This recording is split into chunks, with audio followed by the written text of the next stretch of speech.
because they understand that bad people who murder people are bad when they murder them. When they murder them. And that can only mean that, you know, when Palestinians fight back against bad people who murder them in far greater numbers, in far more direct and, you know, worse ways than that guy murdered his victims. You know, they understand that there are situations where that sort of retaliation makes sense, where that sort of retaliation is understandable, but only for themselves, because their ideology is not an ideology. It's not a set of principles. It's not a set of standards. It's me, me, me. It's whatever benefits me.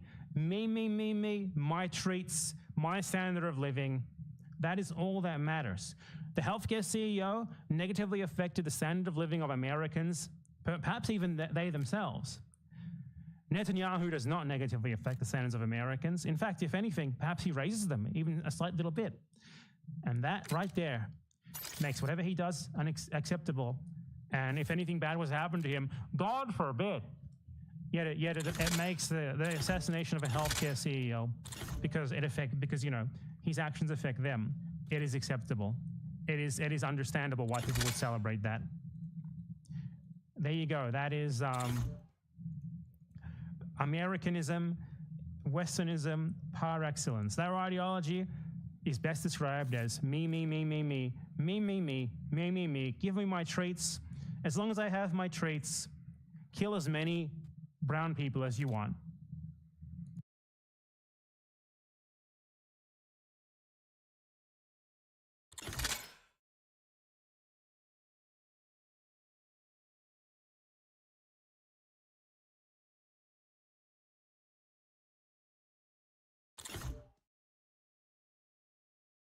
What you can do if you're an American is to send me your money as reparations for making me having to deal with you people. God forbid if anything bad should happen to Netanyahu. Anyway, so the same guy who said that a month later is celebrating the death of the healthcare CEO because obviously his actions hurt Americans. And like, obviously killing that guy is going to cause like massive repercussions as a result. You know, honestly, my personal opinion is that the USA should deploy the military to protect CEOs. They should like deploy like full fucking Humvee tank convoys, APC convoys, full of hundreds of soldiers to defend every single CEO. So like whenever a CEO goes down the store or something, or goes to like a restaurant, like they have to close down the entire fucking neighborhood, cut off every street, like enact martial law in that area, force everyone to stay in their homes. Like this would be like so bad for America. That's why I want it to happen. Donald Trump, we need the troops in the street to defend the CEOs now. Please do it, Donald. We need the troops now. Deploy the troops in the street. Martial law, CEO defense, APC convoys to defend the CEOs. Shut down everything in a 20-block radius of any CEO's location. Martial law. No one can leave their house as long as the CEO is nearby. Donald Trump, we the people of the world, demand this of you. Show them. No, okay. I want him to do it so that he can show the Americans what it's like to live in an American-occupied country, but I don't want him to hear me say that. So Donald, you didn't hear that, okay? He's highly susceptible to suggestion, so he won't understand shit, okay? Donald, I never said that. We need to defend the CEOs. That's why I want you to do this. We need the troops to defend the CEOs so that no radical leftist Antifa terrorist can kill his better, again, like that radical leftist Antifa terrorist did. Thank you, Donald.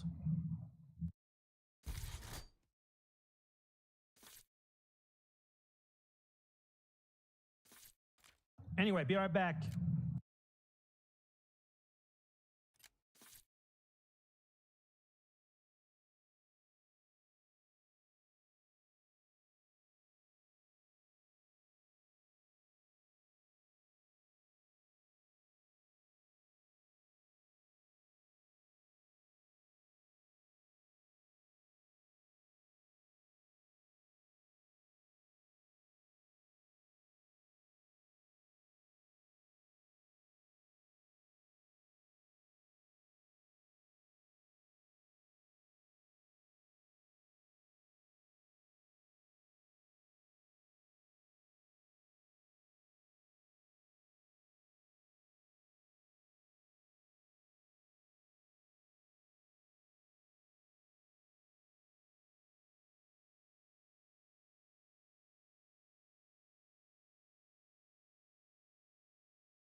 biggest names in comedy. Then Netflix dominated the stand-up scene by releasing a new special every other week, which I believe was a main catalyst in quantity being valued higher than quality. In the 2010s, it was every comic's dream to nab a Netflix special one day. That was like the sign that you had made it as a comedian, which is ironic considering how many great stand-up specials can be accessed for free on YouTube. Then, and I promise this is relevant, came the rise of Donald Trump, who, I'll admit it, has said a few humorous things, like his exiting line after he got booed off stage at his own rally when he said he was vaccinated. But I happen to take the vaccine. If it doesn't work, you'll be the first to know, okay? Or when he absolutely dunked on the two unfunniest men on the planet. It's like when Patrick Starr would have those rare moments of mental clarity. The inner machinations of my mind are an enigma.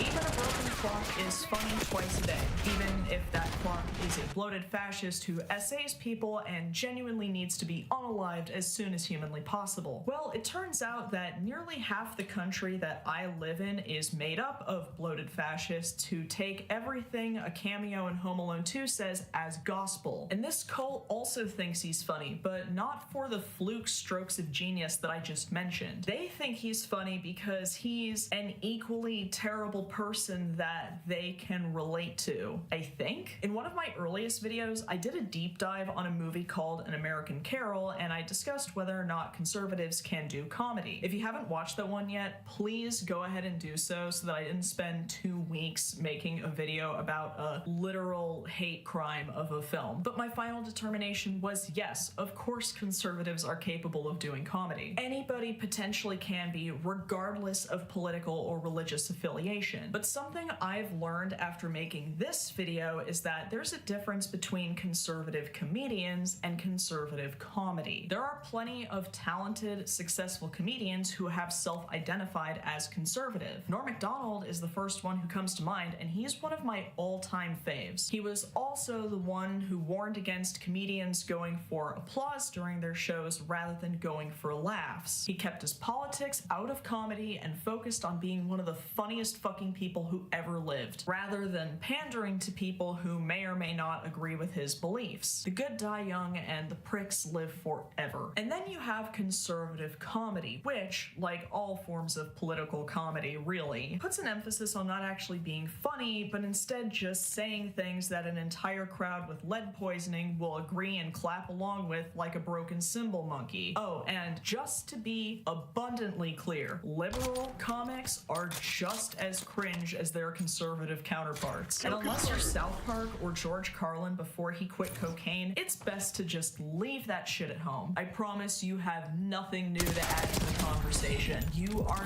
not the modern day philosopher that Daddy Rogan loves to tell you you are. And that brings us to the topic of today's video. On one hand, you have these sad, bloated fascists who desperately seek validation and go crying to daddy on Truth Social. But I just said that. Everyone's got a daddy nowadays. On the other hand, you have washed up comedians whose inability to find work has led them down a path of seeking validation from those also seeking validation. All while they profit off the culture war but paint themselves as the true victims in this narrative. Combined, they have given birth to something my weary eyes and knees never thought I'd live to see, let alone at almost 30. Fox News stand-up comedy specials. There are 2 of them, and I watched them both so that you, my good bitches, don't have to. You won't find any laughs here, just the bad tears of a clown. But before you watch me suffer like no one else has, if you are a fan of watching a very tired drag queen talk about nerd shit forever, I ask that you please pop an entire bottle of Ambien and go on a deranged tweet spree. When you wake up and see that people are mad, go on TV to apologize, but instead just go ahead and unzip your pants and dick slap those like and subscribe buttons as hard as you can. Special thanks to Jalen Fedekito and my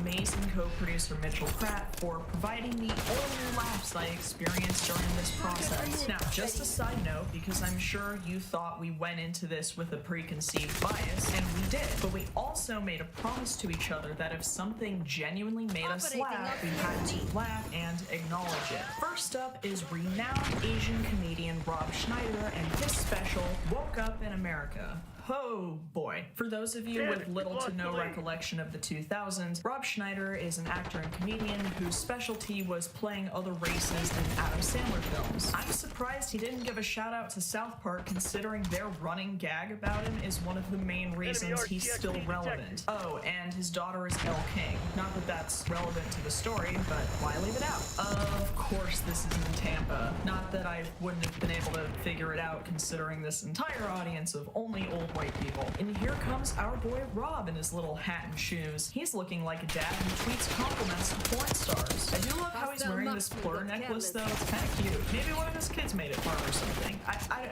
I'm trying to find something positive to say here. California is a beautiful woman who used to blow you, but she hasn't blown you in a long fucking time. You're like, did she ever fucking blow me? I don't even remember. Okay, so at least he's owning up to being from California. As someone from California, his metaphor for it is...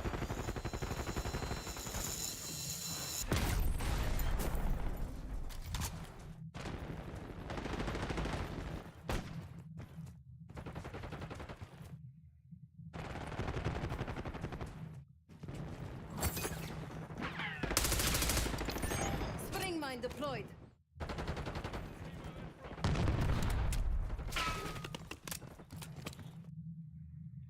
So the original title of this video on Ethan Klein's channel, which I'm going to bring up here, it was, "Why is Twitch hosting this raging anti-Semite?"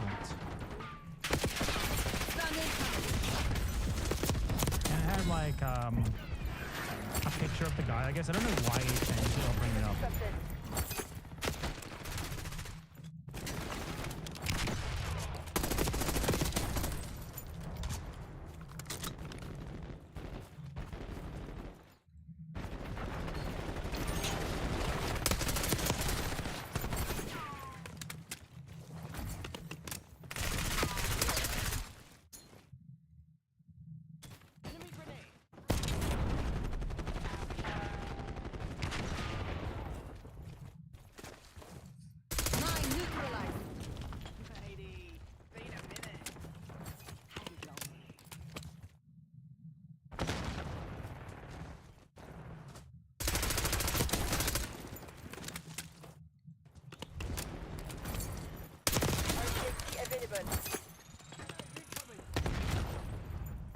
RCXD maneuvering. Enemy UAV inbound.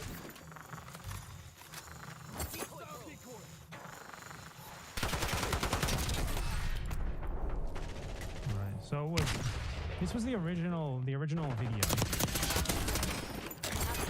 Why is Twitch hosting this raging anti-Semite? And now Ethan has changed the name of his video.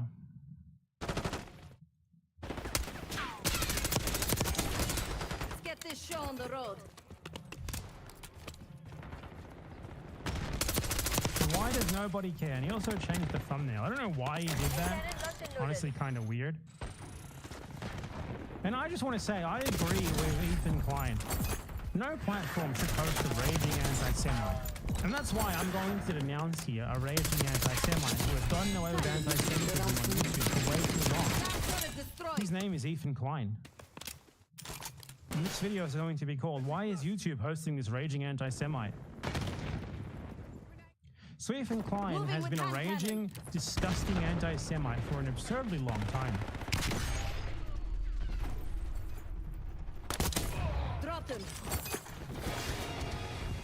Let us watch a video of Ethan Klein seeing some traditional religious Jews in the city of Jerusalem. You go to Jerusalem, you'll see Hasidic Jews there. It's a normal thing. For Ethan, apparently, that's not really a normal thing.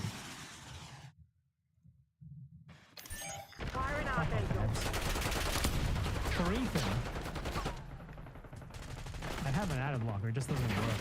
Probably because I haven't updated in like 5 years. So I'm showing this clip here to denounce the vile anti-Semitism of Ethan Klein. I endorse none of this, obviously. Let's check out Ethan Klein. Let's see what he's got to say about Jews. Hostile spring mine. Let's see. In the bag. The home of the Jew. The Jewy Jew, not just the Jew like me or Eva. But this is home of the super Jew. Deploying The Archangel. Jew, the dirty, grimy, jacket-wearing Jews. Real dirty ass. Nasty. Why is YouTube hosting this vile anti-Semite? Why? Why is YouTube hosting this vile I need to know.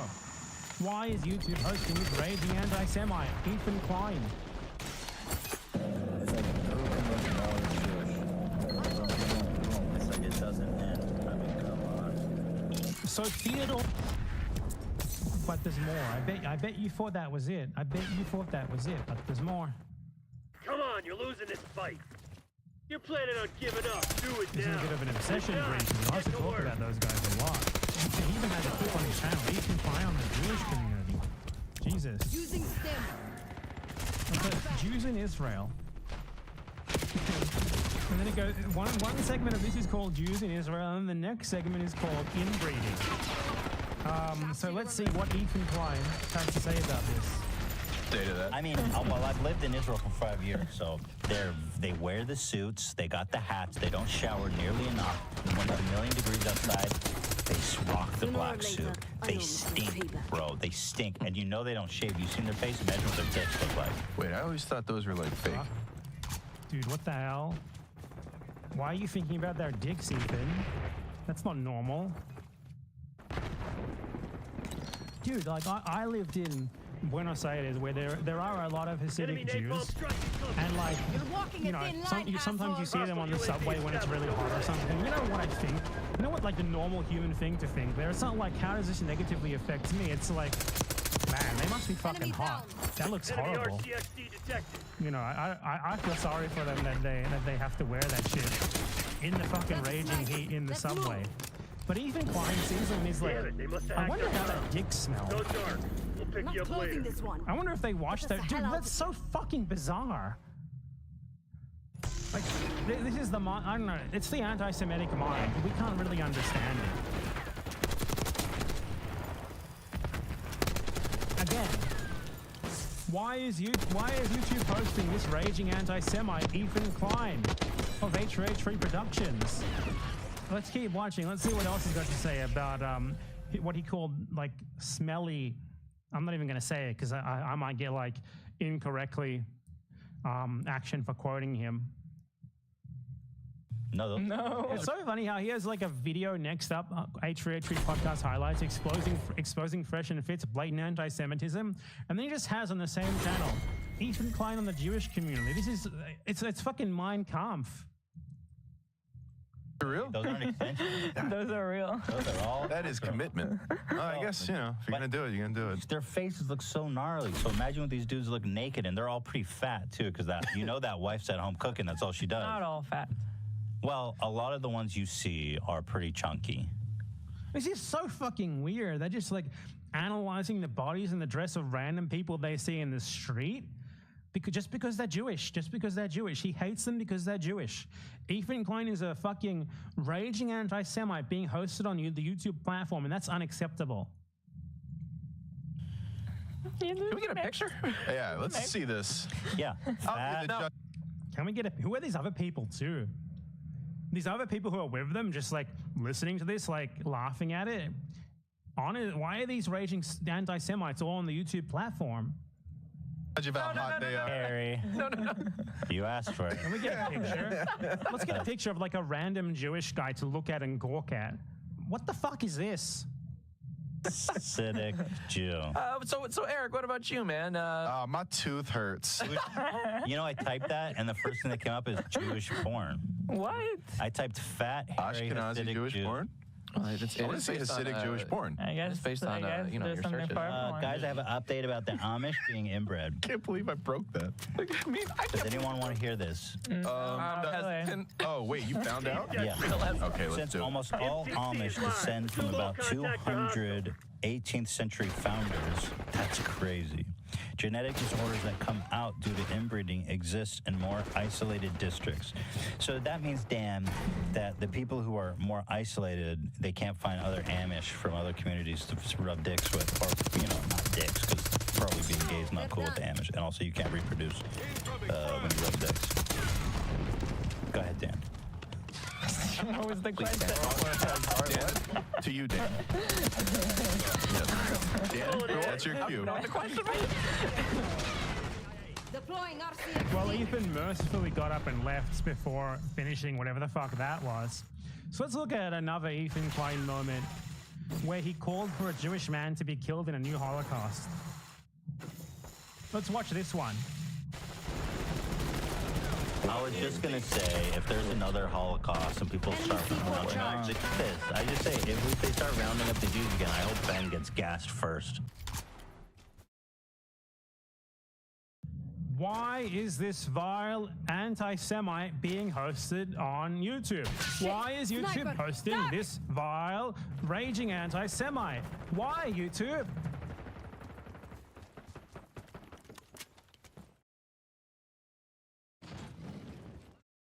Incoming. Does anyone actually believe that Ethan Klein legitimately gives a shit about anti-Semitism when he was being just blatantly, openly anti-Semitic for like all the fucking time, up until like a year ago? He has been just blatantly, openly anti-Semitic in disgusting ways. Like he talks about fucking Hasidic Jewish dicks for some reason. He asked, I wonder how smelly their dicks are. And that guy has the fucking goal to upload videos called Why is Twitch hosting this raging anti-Semite about someone else? Why is YouTube hosting this raging anti-Semite? Why is YouTube hosting this vile anti-Semite who is now pretending to give a shit about anti-Semitism, who is pretending to be a victim when he lives in a fucking mansion in Beverly Hills? Why is this raging anti-Semite being hosted on YouTube? You see those drums? Those are the anti-Semitism alarm drums that we're hearing right now, and they're going fucking crazy about Ethan Klein's anti-Semitism. They don't lie. Listen to him. The anti-Semitism detection drums clearly do not like Ethan Klein one bit.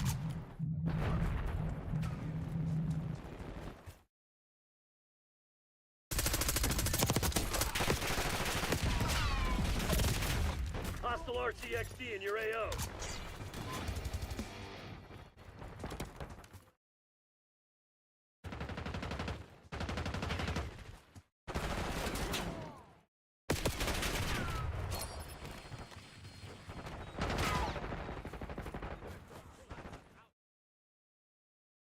Enemy se désarme de spring mines.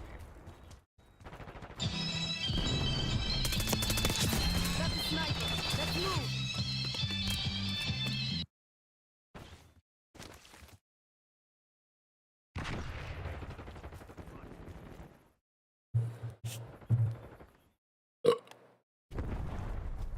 Got more.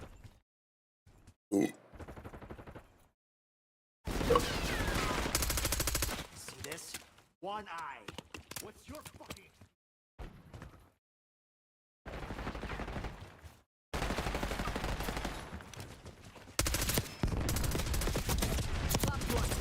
Bayon authorizing Watchdog Hilo operation.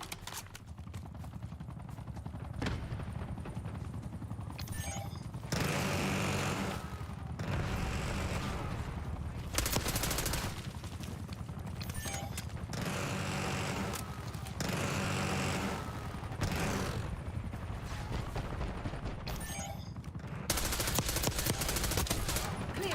Sniper is down.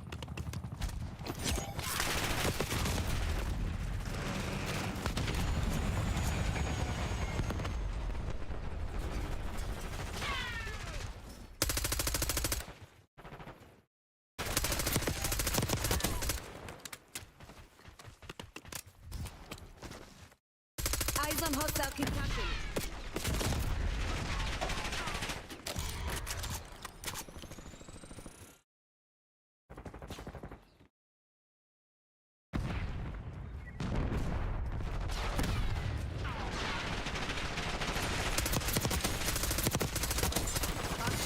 Marksman got careless.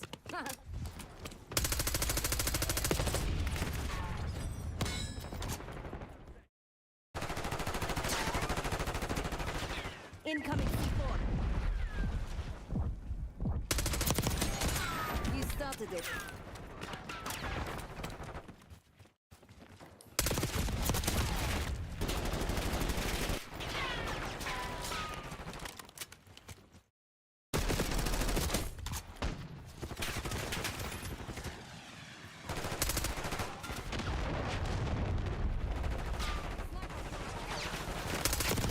You got a problem with your eyes? One more topic. Just one more. One more, and then we're done. I don't know what it is. I don't have anything prepared. Maybe we can watch some Vanderhall videos.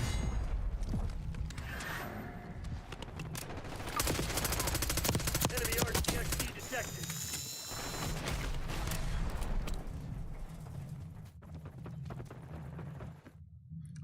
I was not asking you for topics. I did not ask you topics.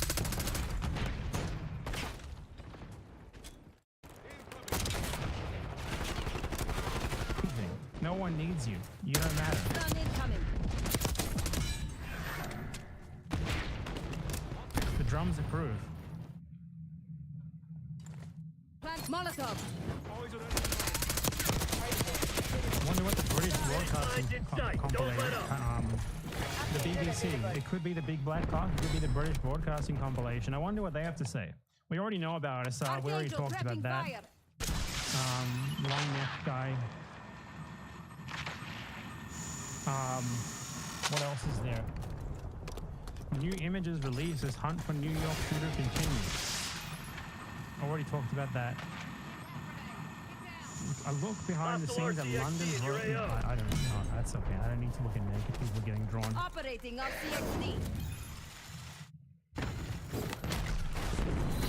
That's right, you shithead. The CIA's nothing without us. I already talked about Destiny, Nick Fuentes. What else is there? What else is happening in the world? I just need like one random thing to talk about. Should I talk about how anime is disgusting and degenerate? That's a good one. That'll make everyone angry. That'll like expand, like that'll get recommended to people who like just watch anime YouTube and they'll get really angry about it. That'd be awesome. Okay, here are some facts about anime. Anime is something that is a complete fucking joke that was originally made for children and then expanded to be made for adults because like idiotic Westerners saw people who liked it because they were pedophiles and they themselves convinced themselves that like it's a hobby, it's a thing they themselves should also like. And I have all of these people pretending to like the most juvenile, dumb shit in the world as like a sort of peer pressure thing where people who have no interest, nothing interesting about them, all like hop on the bandwagon and pretend to like cartoons made for children that are just full of pedophilia. That is what anime is. It's like a bunch of people pretending to like something that no one legitimately likes unless they're literally 4 years old. That's the only time when it would be acceptable to like anime. Like, the animes that like it's normal to like, I like children's animes, like Dragon Ball Z. You watch that when you were 12 years old. Of course you're gonna like that. But like, there are like millions of people, tens of millions, maybe even hundreds of millions of Westerners especially, who just base their entire personality around fucking anime. And they like talk about like, oh, go check out the new anime this season or whatever. And they just pretend to like the dumbest, the absolute dumbest slop imaginable just because it's made by like animators. No, it's not even made by animators in Japan. They outsource the animation. But like just because it's like Japanese anime and all of them pretend to like anime as a genre. It is completely fucking nonsensical and embarrassing. And it's the sort of thing that exists in the same sphere as like K-pop does. It's like it's basically like K-pop, but for single unfuckable men is what anime is. It's something that's there that you can like get into when you have no personality. You don't want to generate a personality either. You don't want to be interesting. You don't want to like be interested in anything that is interesting either. So you just cling on to anime and video games. They come together. They're side by side. Like what K-pop is for women, what K-pop and Taylor Swift is for women, anime and video games are for men. Like if there's a woman and she likes K-pop and Taylor Swift and that's like her whole personality, that should be a red flag. Leave. That is a black hole of like just boring ignorance. Like leave. Get the hell out of there. And with men, anime and video games, particularly combined, that is when you get the fuck out. Leave immediately. It is people who, rather than like, you know, learning about anything, rather than getting interested in anything that is actually interesting, they just saw other people pretending to like anime in like the late 90s, early 2000s. And it's been like a pyramid scheme where people were pretending to like something that has no worth to it whatsoever. Like 99.999% of anime is like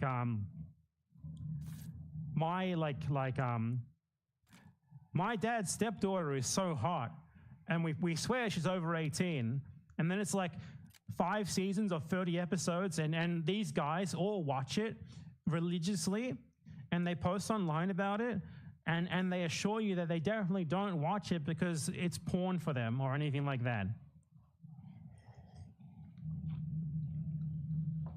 There's like 2 good animes ever, and most of them are movies rather than series, and there's nothing about them that is like specifically anime. It's just that they're animations that happen to be made in Japan. But like, it's just so fucking weird. It is bizarre. As you can see, the drummers approve of my take on this, so it is true. It is 100% real. No one can disapprove of what I'm saying here. It is objectively true.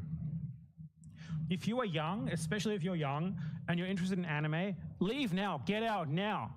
You have like a time limit before it becomes too much of an obsession of you, too much of like a learned habit that you'll be done forever. Get out of there. It's like a cult. It's worse than a cult because they're all pedophiles. Well, cults are usually pedophiles too. But you know what I mean. It's a cult. Get the fuck out of anime. There's nothing meritorious in there. You would be far better off spending your time getting into literally anything else. Just like you'd be better off spending your time getting into anything aside from Taylor Swift and K-pop. K-pop is just late 90s corporate like constructed boy bands rebranded with Koreans. There's nothing special about it. Give me a fucking break. When anyone pretends to like that stuff, it is such a massive red flag that there's just nothing there. There's nothing to them as people. Like, I guarantee you put like, I like anime first thing in your Tinder profile, goodbye. Well, okay, maybe just by looking at you, they already went goodbye, but if they read your bio, they're definitely gonna go goodbye, 100%. There are just so, like 50% of like Western men above the age of 18 and probably under the age of 18 too, like late teens, have nothing to them. It's just like, I like anime and video games. If you want to be complete, like an unmeritorious person with nothing interesting about you, who is totally unfulfilled for the rest of your life, continue with that path. Continue. Just anime and video games. Otherwise, I would suggest strongly that you change.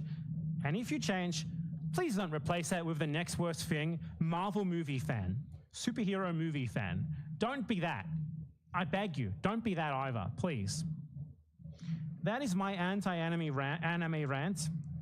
It is 100% true. You cannot refute it. Unless, of course, you're the sort of person who would argue about the definition of pedophilia.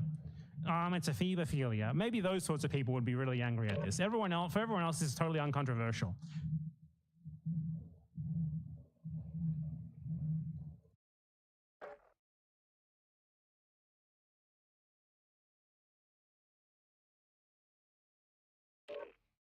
If you guys watch anime, I'm watching you, I'm paying attention to you, you better not say my name 3 times in a fucking mirror, okay? Because if you're an anime fan, I'll show up and I'll judge you, and you don't know what's going to happen.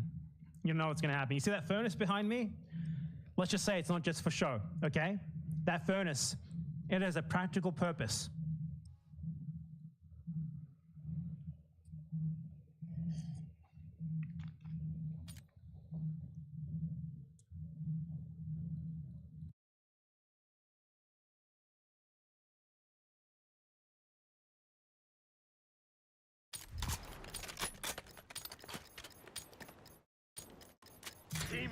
Like, Westerners are so desperate for like acceptable cultural produce from other countries, but they, you know, they really don't like the third world countries. So they choose like Japan and South Korea and treat it like it's something exotic. As if those countries aren't themselves like hilariously westernized. As if K-pop is not just a rebranding of like Backstreet Boys and fucking Spice Girls sort of shit from the late 90s, just with Koreans instead of white people. And they pretend it's something cool and different.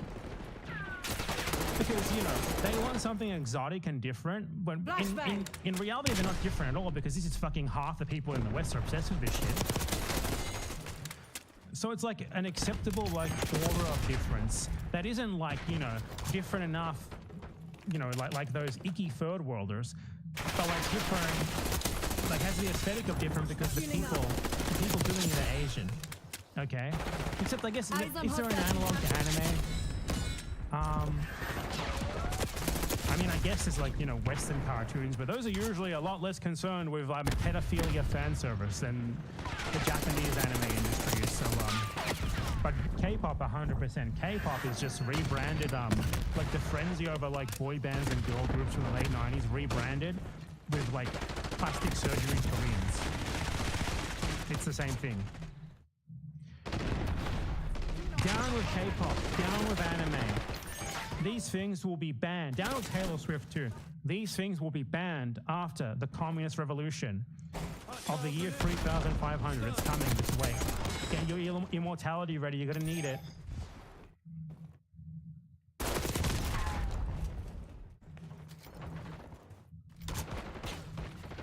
Talk to us. Spit on that thing. Eyes on hostile.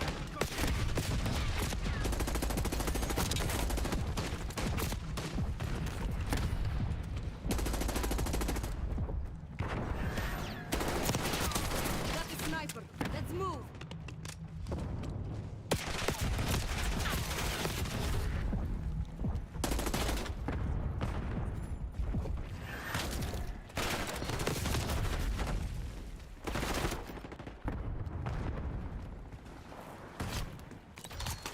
Now, why aren't any of you giving me money? How will I eat? How will I eat? How will I buy bread to consume and give me nutrients so that I can continue to make videos for you if you don't donate to me? I need at least $500 in super chats every stream. Please and thank you. Hostile spring mine.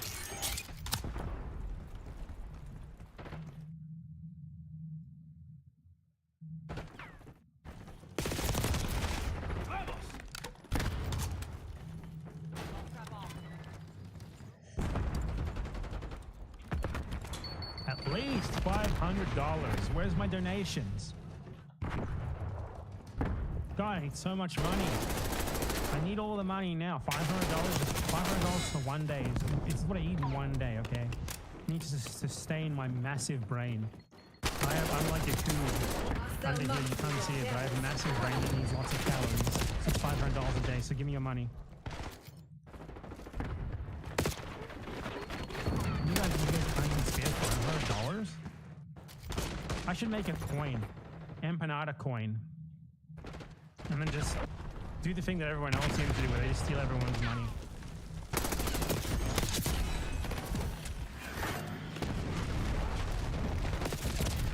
I hope it's legal. Maybe it would be legal because I'm in Russia. I bet it, like, it's not illegal in Russia to rug pull a bunch of Americans.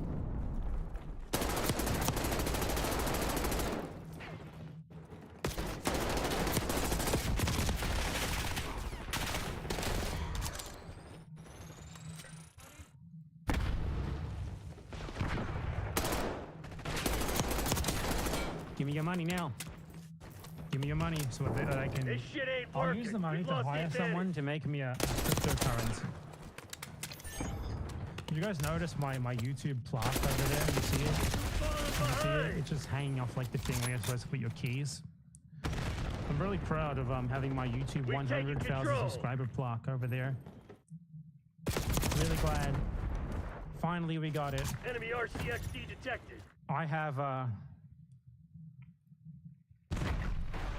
background now with a furnace that is definitely not used for any practical purpose, and the YouTuber plaque that everyone else puts on their background that I now have it too. Hanging off the thing. This shit ain't working. We lost the advantage.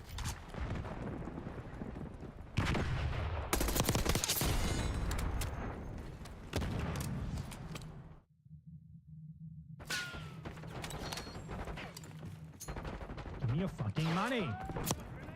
These stars. Marking location. 86. Yes, lost the lead.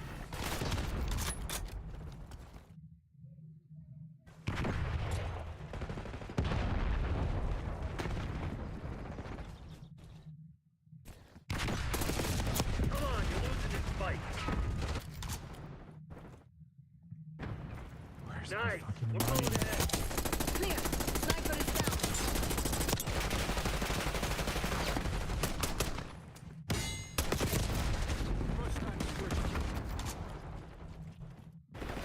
This shit sucks, man.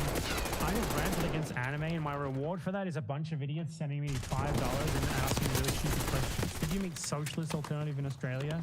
Why would I tell you that? I didn't just meet them. Let's just say the furnace has a purpose. What do you think about Hezbollah opening fronts against Israel? They just did that. Did you see how it went? Like, what the fuck kind of a question is that? God, I hate you people so much.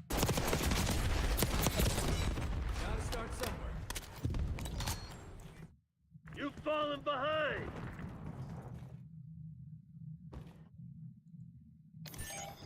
Give me your money. I need it. I require money now. You don't give me money. As a Greek. As a Greek. Listen to me here. I have something to say. As a Greek, a certified Alexandrite Greek man, I just want to say to you all that what they tell you about the Ottoman Empire and the Turks is not true. It is not true. We were well protected under the Turkish rule. We were willing and happy dhimmis, and we really like to pay the jizya. What we had to do All operators in exchange for the protection we just got of our the asses Ottoman handed to Empire us. was give up our firstborn son to become a Janissary. Now, his balls may have been chopped off, but at the end of the day, that is a small price to pay for the great benefits and protection that we were given by the Turks. Enemy down. As a Greek, I am calling for the complete recolonization of all of Greece by Turkey and the beginning, again, the rebirth of the Ottoman Empire. Now, I am a Greek. I'm allowed to say this. Okay? I'm allowed to say this because I'm Greek. And because my identity is Greek, that makes what I'm saying correct. Just like John Aziz when he posts as a Palestinian for the 2000th time. Or probably more than that, man. I want to pay jizya. I want my other Greeks to pay jizya too. I want to be a dhimmi. There's actually a trend that you guys might have heard of among Christians on TikTok. It's called dhimmi maxing. Okay, it might not be a trend yet, but I plan to get it going. It's when you are really enthusiastic about being conquered by Islamists and living under an Islamic State rule. And you really want to be a dhimmi, and you really want to pay jizya, and you really want them to behead you if you don't pay it. Or you really want to be forcibly converted. It's not a sex thing. It's not a sex thing. Now, you might say, Bad Empanada, you're making this up. Dhimmi maxing does not exist. And you're correct. I'm making it up. Dhimmi maxing does not exist. But some people will see this, and they'll like post dhimmi maxing TikToks as a joke, right? in response to this. And then some other people will see that and they won't get that it's a joke, and they'll start posting like fucking edits to like Little Dark Age, Dimmy maxing edits to Little Dark Age about how they want to like return with a V instead of a U to the age of like being a Dimmy under the Ottoman Empire and paying the jizya. So I am, as a Greek man, I am calling for a new trend called Dimmy maxing. My goal is to eventually see a headline in mainstream media regarding this trend that I am starting.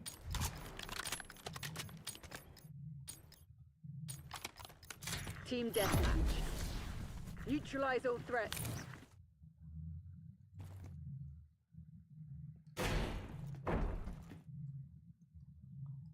Let me see if I posted a thing about it. Now hold it. Yeah, I want to see a headline like this. This is my end goal here of starting the Dimmy maxing trend, is to one day see a headline like this one. The new Dimmy maxing trend, all the rage among TikTok youth. Gen Z Christians desperate to live under Muslim rule, pay mandatory tax or be beheaded. I want to see a headline just like that. That's my goal. I want this Dimmy maxing psyop that I am hereby beginning to like be taken seriously to the point that like it gets an article on like CNBC or MSN or whatever the fuck.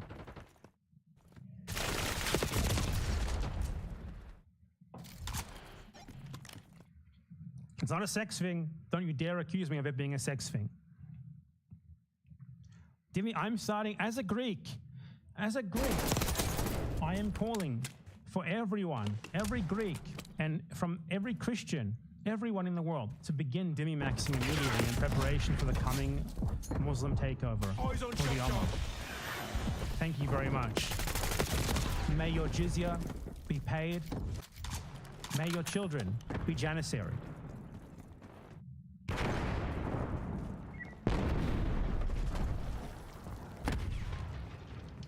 Now give me your money. Pay me your jizya.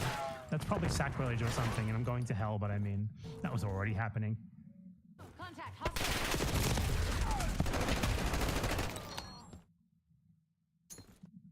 grenade identified.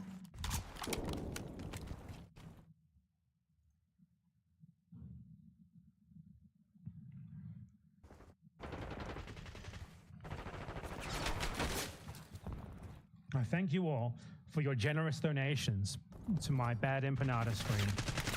Each and every one of your donations will go towards absolutely nothing aside from my luxury.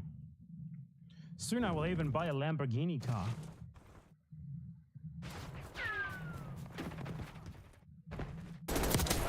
Sniper frag neutralized.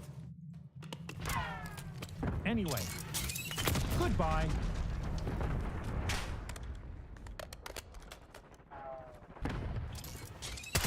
Is actually somewhat accurate, just not particularly funny. The state of California make my kids wear masks in school, so we moved out to the slightly free state of Arizona. Apparently, masks made him move to Arizona. This means he Enemy thought UAV masks were worse than Arizona. My wife calls me. Robert, did you realize that the second most popular plastic surgery procedure for women now is vaginoplasty? I gotta go. Did you fucking go? I hate that I laughed at that. Like I said, if something genuinely made me laugh, I had to acknowledge it. Here I am, acknowledging it. This is very natural. So here's the inevitable what is a woman bit, because white boomers got a white boom. Everybody knows what a woman is. A woman is someone who gets mad at you for something you did 3 fucking years ago. Biological fact. A woman is someone who uses the tires of her car as curb feelers. According to Rob Schneider, a woman is a series of jokes from the 1990s. A woman is someone who wakes up at 2 o'clock in the morning to kill a spider in the bathroom. You said you killed it. You didn't kill it. Siri, what year did Annie Hall come out? Annie Hall was released on January 1st, 1977. A woman, someone who makes you check every door and lock in the house after she It was me. checked every door and lock in the house. I didn't put the chain on. Did you put the chain on? Who put the chain on? Nobody does this. I hear something. Honey, the only person who wants to kill you is already in the house. Do men even like women anymore? All they ever want to do is kill them, apparently. Go fuck men then. All your problems will be solved. Oh yeah, so just as we expected, there are plenty of applause breaks, but only for political validation, not because the joke was actually good. I was gonna count them all, but I think I'll save that for the next special. Be sure to stick around for that one. 3 airlines left. I don't count Southwest or Spirit. The CEO of United Airlines, the main focus is going to be diversity. God damn it, I thought he was gonna do more jokes about planes in Florida, but instead he's mad about diversity. I want a guy up in the cockpit with purple hair and an outside pussy up there, you know? Oh boy, here come the purple hair jokes. Was this set ghost written by 13-year-old boys on 4chan? You can't just tell them, you can be anything you want, because they'll take it. I want to be a horsey. Yeah, I want to be a wizard. It's just a fucking movie. I want to be a girl. I want to be a girl. And we're back to the anti-trans jokes. Okay, so not only is he still making the mask jokes, the audience is still applauding the mask jokes. That said, this mask at the bank thing actually could have been something. When I went to a bank, the guard at the bank was like, excuse me, sir, you're in the bank, you have to wear a mask. Had it been structured as, you know, a joke. Honestly, the worst thing about this is how long it takes him to get to the punchlines. There's so much buildup and so many filler words for the weakest payoffs. You know, with all the pronouns, and by the way, my pronouns are he and haw.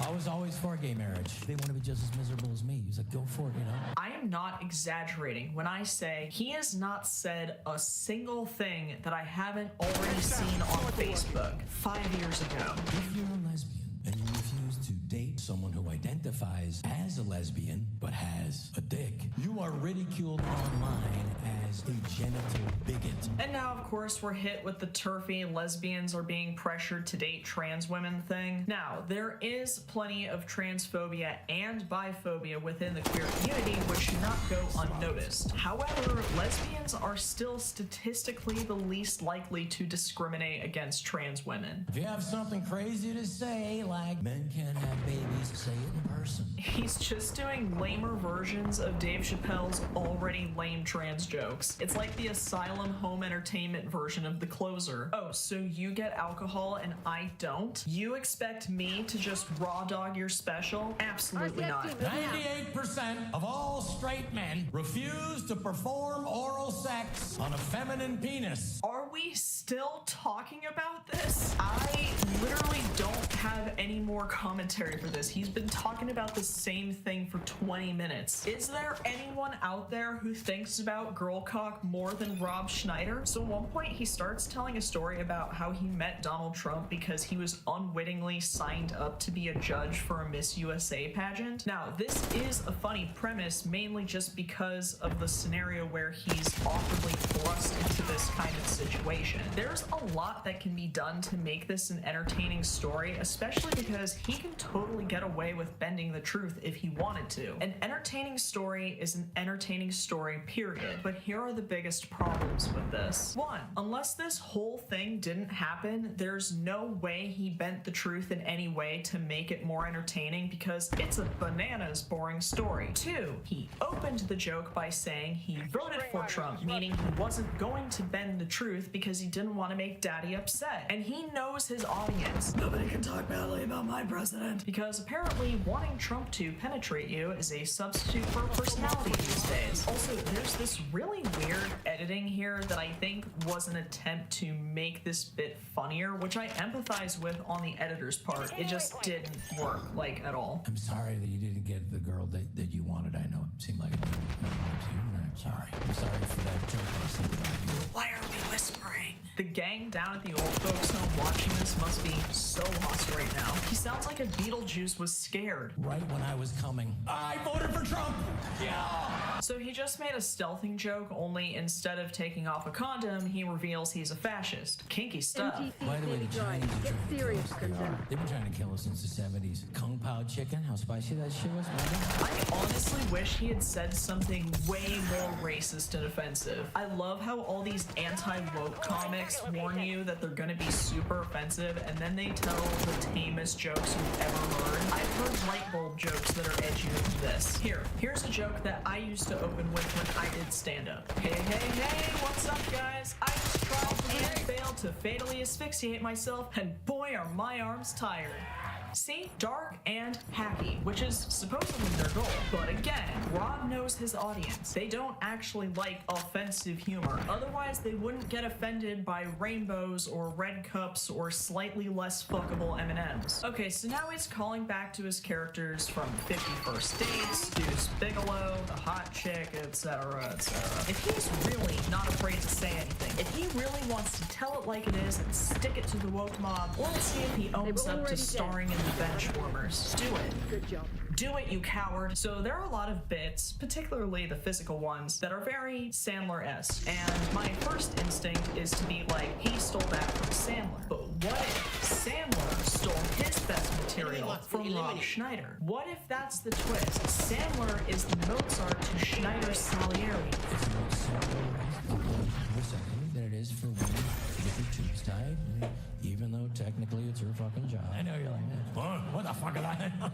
No complications, but I will go into them now. It's a very sensitive vasectomy. Requires to have his hands in your balls. This story needs to be longer. One of the weird things about being famous or whatever I am at some charity function, he's the chief of surgery, and so I said, honey, if I have to have a man with his hands and my balls, make it wordier. So my wife was happy to get rid of me for the whole procedure. Fly out to Milwaukee, because that's where Dr. Salami is. By all means, head to your punchline at a leisurely pace.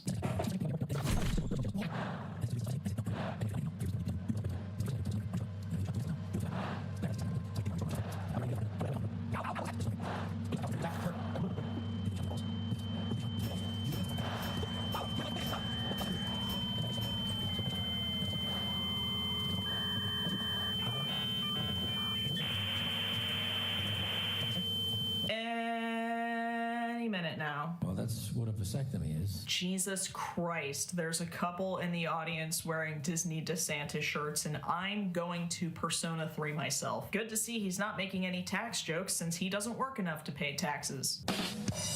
Let's just go see Paul McCartney in concert. And so on the plane, my daughter comes down with COVID. I can't be the guy who kills Paul McCartney. I can't. Come on, honey. We got to do the right thing. Let's go backstage.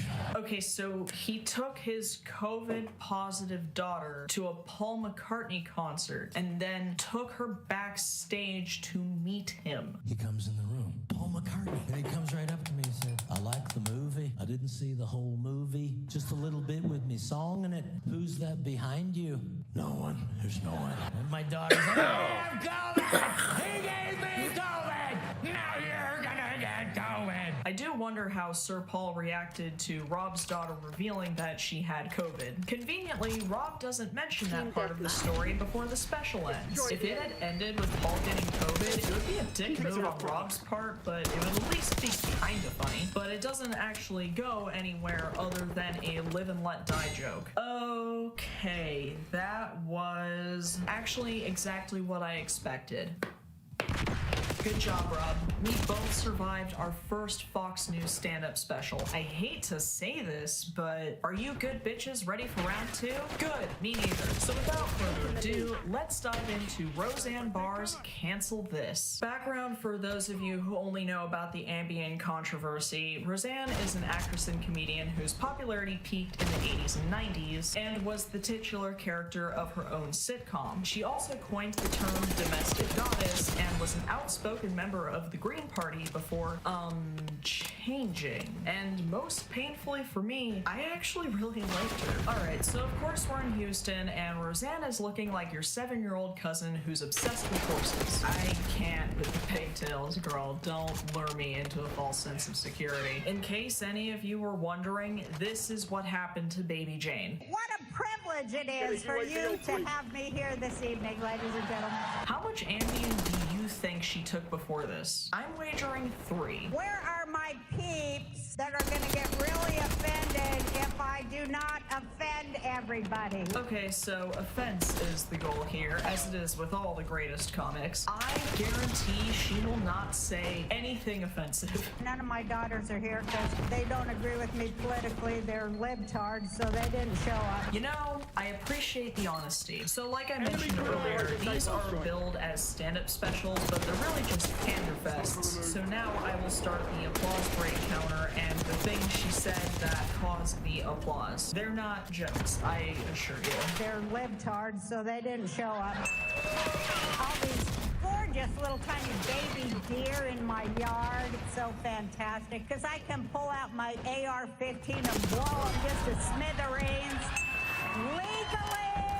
Open carry, bitches! Hell yeah! I thought the bitch was right. It's true. I mean, I'd rather die than do effing promos, not the ones that Fox was asking me to do.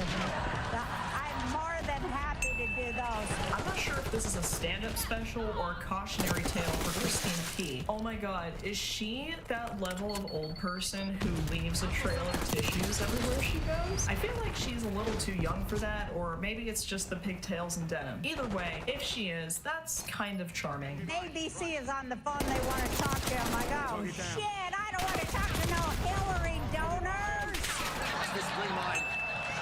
We'll have to see how the community reacts. Baby blood drinking Democrat community or the Protect Harvey Weinstein, Kevin Spacey, and Prince Andrew community. The Protect Harvey Weinstein people you're griping about protected you when you were abusing your staff on the set of your show. For a Jewish person, she seems really comfortable with spreading anti-Semitic dog whistles. Like the whole baby blood drinking Democrat conspiracy is textbook anti-Semitic blood libel shit. But hey, whatever gets applause. I guess they thought they shut me up, but guess what? I was really mad what they did to my fans because they disrespected their own viewers, you know. We can learn to get along, for God's sake.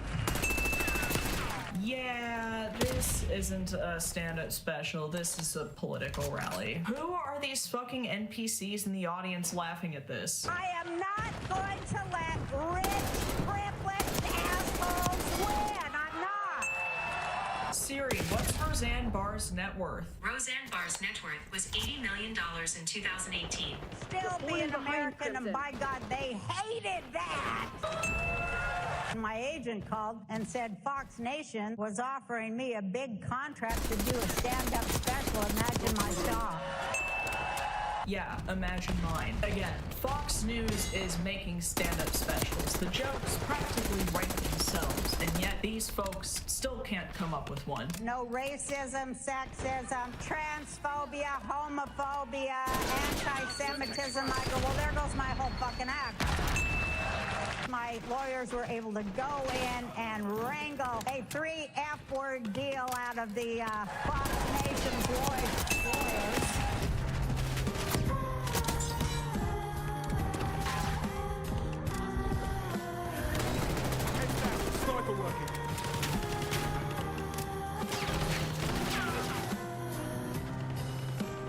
Would you mind giving my daughter here that shot right in her eyeball after she's born? Could you give her 10 of those right in the eyeball? Could you give her a shot right in her little baby clitoris? What the fuck are you talking about? Did tickets to the show come with a free bag of breadcrumbs so audiences could actually find their way home? Thank you for the validation. Oh, she said the quiet part out loud. I still live in Hawaii. Now I'm like half Hawaii, half Texas, which is cool. Wow, 2 properties in Hawaii and Texas, but sure, you won't let the rich assholes win. It really helps you if you have anxiety issues, which I do, because I get very anxious when I think I might run out of pot, so it's a very good treatment. Okay, so the pot anxiety joke is funny. I mean, I've heard it before, like, so many times, but in fairness, I did say that I would acknowledge the funnies. I'd probably probably shouldn't even drive is the bottom line there, since I can't see. And yes, it's true, I have hit a few people, but, you know, luckily I was not hurt, so, you know, it all worked out. Why is her delivery, like, non-existent? Like, Rob Schneider was bad, but, like, he tried. Like, he clearly wrote down a set and rehearsed it. Right now, she's making him like George Carlin, and that is depressing. Because that's what we Jews do when we're losing an argument, right? You are an anti-Semite. As a Jew, I ain't getting near that. I've had the COVID 4 times now, and I lost all my taste. She says that as if she had taste to begin with. I just laid there in bed talking to God and writing jokes. It was fantastic. Cool. Want to share them with the rest of the class? It's our fault. Us baby boomers. We ruined their lives. We lied to them all the way. Okay. Finally. Thank you. Appreciate. My son, he's 27 years old. He's the only one of my children who ever went to college and graduated. I couldn't be more proud. But what does he do with it? Just sits there in my office playing video games all night long. Call of Duty. Dude, I'd totally play Call of Duty with Roseanne's son. That sounds fun. Is he any funnier than she is, or does he also call people the N-word? Okay, and now she's doing the what is a woman bit. That is exactly the same as Rob Schneider's. I'll tell you what a woman is. A woman is me. My pronouns are kiss my ass. Roseanne, my good bitch, your stand-up comedy career began in the 70s. You had your own show for 10 seasons. You ran for president. You have $80 million. You have multiple homes in multiple states. And here you are, stealing jokes from Ted Cruz. Well, I'm Ted Cruz, and my pronoun is kiss my ass. Yes, that Ted Cruz. Everything's fine. You're okay. Wait, you're leaving us? No. I'm just seeing something down the back. Oh my God, you're leaving. He's leaving us. These Me Too whores, they are so on my last nerve. If you are going to go to a Disney producer's room at 3 a.m., then you're not going to turn around and cry about it and try to get some money out of it. Okay, so who is the bad guy here? Weinstein or the women who were abused by him? Make it make sense, girl. My kids can't get away with anything that I know about. Pop another Ambien. You'll never know about anything ever again. I'm going to count to 5 like that's some big threat. I'm like, you gotta hit these bitches. There is a whole ass episode of Roseanne about how hitting your kids is wrong. So this entire special has been nothing but complaining. There was one joke about weed that I had heard several times already, and that's it. How much did Rob Schneider get paid for doing one of these? Because I'm pretty sure Roseanne only made 75%. I defy you to go home and tell your wife or girlfriend that she needs to sit down and shut her yap. So Roseanne seems to think that every relationship is awful, full of disdain and resentment, and always so annoyed. Does she think every family is the family from Hereditary? So full of disdain and resentment and always so annoyed. Because I'm jealous of anyone who has an ass. Because I was born assless in an ass-based economy, and I'm bitter about it. Mildly amusing. And last but not least, I'm never going on another date with Bill Cosby. Wow, that Bill Cosby joke fell flatter than her ass. Hey, her words, not mine. A very expensive trip for my wife and myself to go to Homer, Alaska, our anniversary. I just want to know if I'm going to get lucky. No, you're still going to have to fuck her. Sorry, sir. You're still going to have sex with her, so you won't be getting lucky. Yes, explain the joke. That'll make it better. I will say, out of all the crowd work jokes that she does, this was the strongest one in my opinion. Keto diet for about 4 months now. Am I bringing you back to my 42 suit again? Yes, you will, sir. They'll bury you in it. I'm spreading the love, you know? I think that I'm helpful with getting people to spread the love. Spreading the love by spitting bitterness, anger, and resentment. And we're very depressed and this and that over the quarantine and the fact of what they done to us. Who's they? Tell me who they is. Tell me, you coward. Dear McDonald's, your refusal to offer the McRib sandwich year-round, you never know when it's going to come back, do you? McRib jokes. Let's go. Finally, some untapped territory. No, but really, do people in the audience realize that this is played out, or are conservatives just once again completely out of the loop when it comes to pop culture? Tonight, go home, tell those you love to fuck off right now. Okay, this ended on a note. Okay, where do I start with these? This is almost exactly what I expected these specials to be like. They hit all the talking points that conservatives make up in their own heads and then get mad and or horny about. Everything said on both stages was the same brain-dead boomer lead poisoning memes you've seen on Facebook a million times. It was Panderfest 2023. Again, exactly what I expected. What I didn't expect is how I felt afterwards. When my co-producer and I were prepping for this video, we watched these specials in the same order that we did here. Completely sober, mind you. We raw-dogged these specials for your entertainment. And after the Roseanne special, we couldn't help but feel really sad. See, I've been trying this new thing called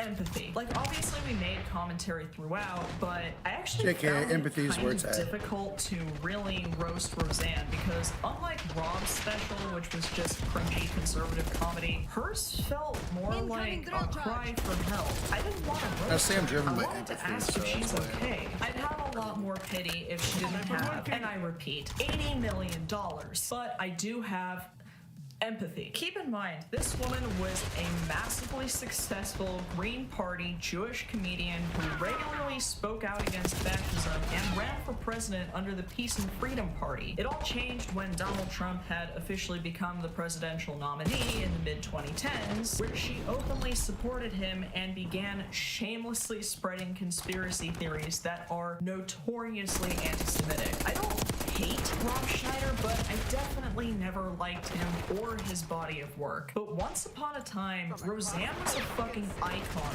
and a trailblazer for women in comedy and was genuinely funny. So I really can't help but wonder, what the fuck happened here? A big part of being successful in comedy is being relatable. Like I said earlier, the reason the Trump cult thinks their daddy is funny isn't because of anything particularly funny that he said. It's because he's an openly terrible person and, most importantly, one that they relate to. He's provided them with the illusion that they now have free reign to be as openly hateful and bigoted as they want because he's as openly hateful and bigoted as he wants. And the whole thing just turns into a gigantic circle jerk of terrible people. The overwhelming majority of Roseanne's special was her just projecting bitterness and misery onto others. Again, very few laughs, plenty of applause. They found validation in each other just as they had with Trump. And if Roseanne really is this bitter and unhappy at this point in her life, maybe that's what drew her to Trump in the first place. Roseanne is 71 years old and had her first child when she was only 17, which she put up for adoption. She then had 4 more, and her youngest is roughly my age. In this special, she also slurred out how she was consistently told that she was fat and unattractive from a very young age, and that she would be lucky for any man to want her. My mother and father were very concerned that I would never find a husband because I was fat. You're never going to get a husband unless you go on a diet. I mean, no guy is ever going to want to marry you, what with you having no tuchus, that's what they say. Such dog shit, hips, man. No Guys like buttocks, thick no waist, and a big mouth, and you're always in trouble, and you're really Everybody fat. likes Like everybody. A lot of mid-century women, she was forced to be a mother when she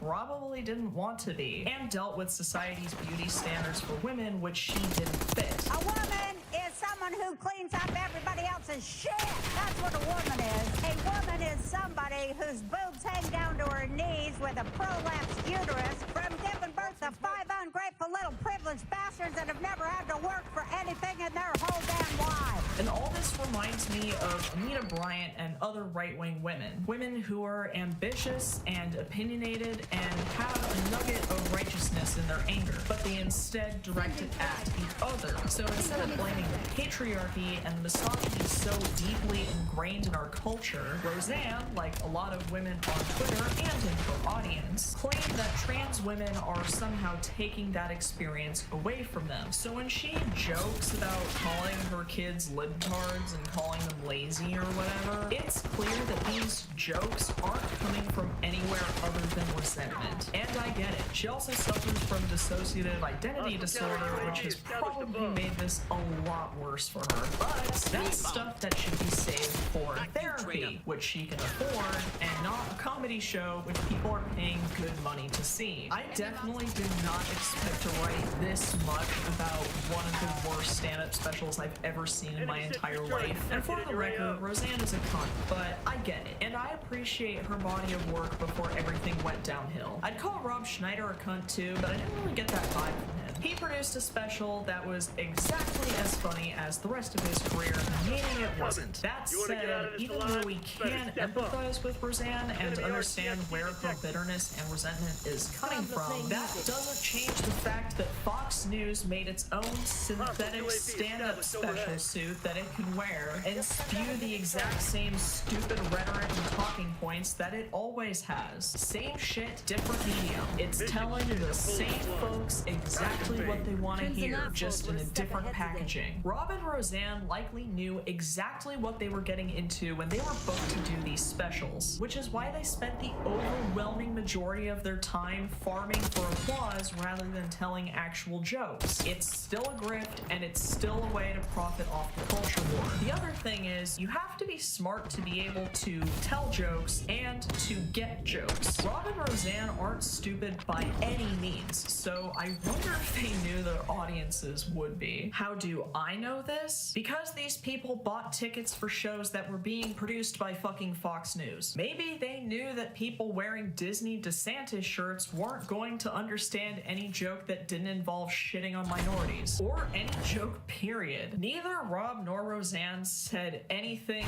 that offensive. Definitely nothing funny. Just spewing the exact same talking points we've all heard 1,000 times. And that, good bitches, is the Fox News grift. Alright, I think that's enough conservative comedy and empathy for one day, so thanks for hanging in there with me. I hated these specials, and I hate Fox News, and I hate the fact that they are now producing stand-up specials, but you know what I love? The winning comment from the last video. Jorginho, I already know I butchered that, sorry, says, I was an idiot to have rolled my eyes before hearing the whole video, liked and subscribed.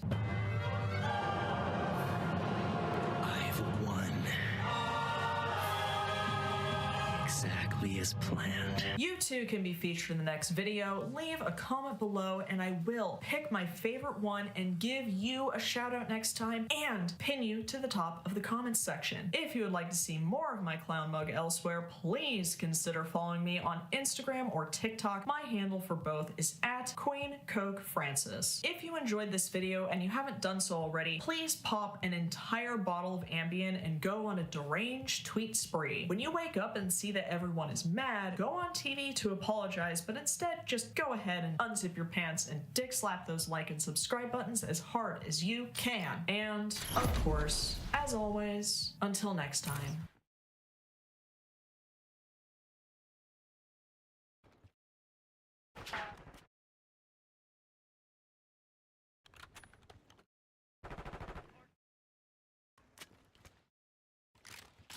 Wait, what? If we care about anti-Semitism, and I know we do, we need to stay away from Bassem Youssef.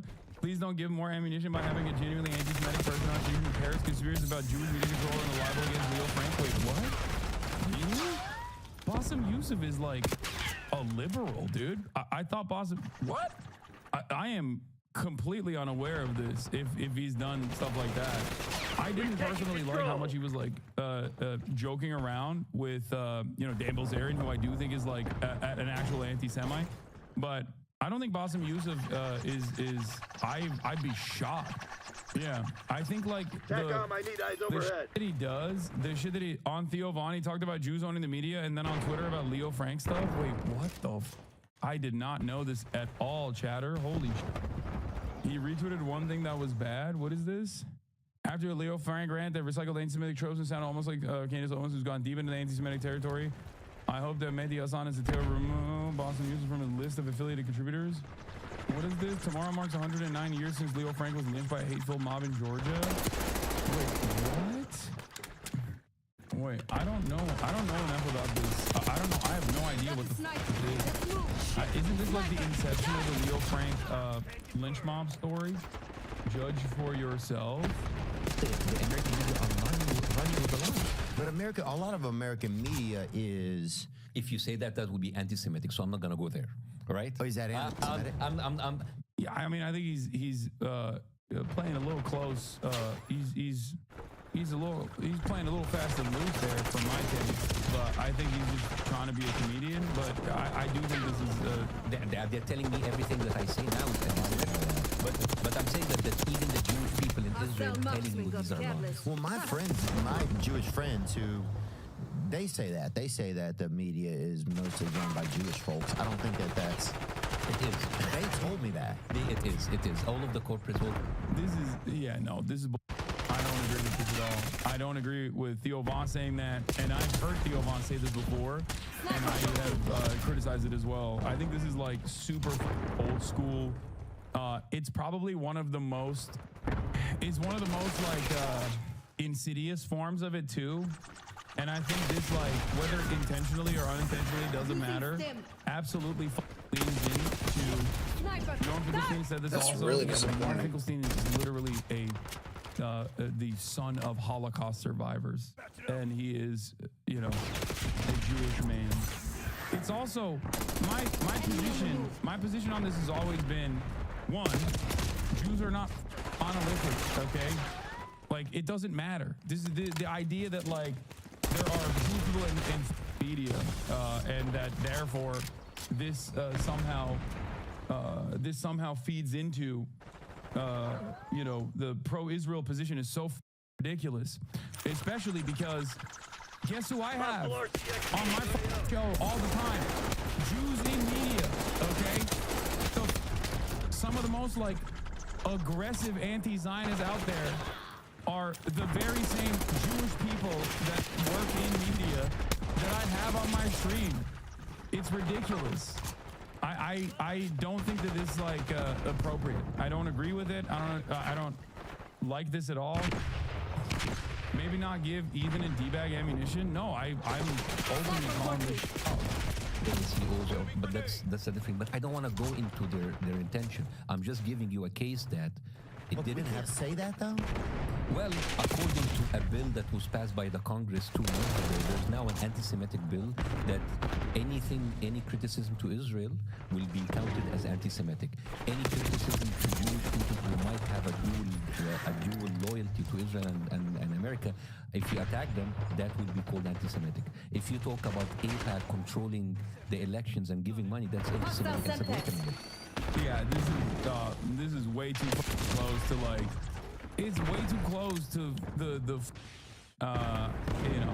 it's just like it's talking about dual loyalty and like this is not something that I've ever personally agreed with. I don't give it any room to breathe whatsoever, and I think it's a very dangerous. Outside of Zionism being an extension of European American culture. That's like where it ends for me. This whole idea that like they're in charge, that's the line. About white supremacy. At the end of the day, it's about white supremacy. The Jews that occupy leadership positions in media have those jobs because they're right-wing capitalists, not because they're Jewish. Exactly. Let's bring back my favorite anti-Semite destroyer, okay? Vladimir Ilyich Lenin, who talks very famously about the enmity. San's been talking a lot about Lenin and quoting Lenin. I'm afraid someone's gonna not me. And then Lenin was the leader of the first successful socialist revolution. History, so respect. Careful, man. It's the. Shit! Sniper! Stop! You know what, though? At this point, it's like you can say fucking shit that basically wrote. No one's gonna even know because people are so fucking stupid. We have the edge, but don't I don't think they're gonna catch. I mean, not okay. That was actually a bad comparison. Try to compare. I need to get right. I was just thinking of a right winger. That's pretty extreme. But I don't think the American public is educated enough to be kind of duped by because if the media. Let me call Langley. Because that's what I'm speaking Very nice, of. Marshal. He starts using this as a point of attack, like he's a Leninist. Like,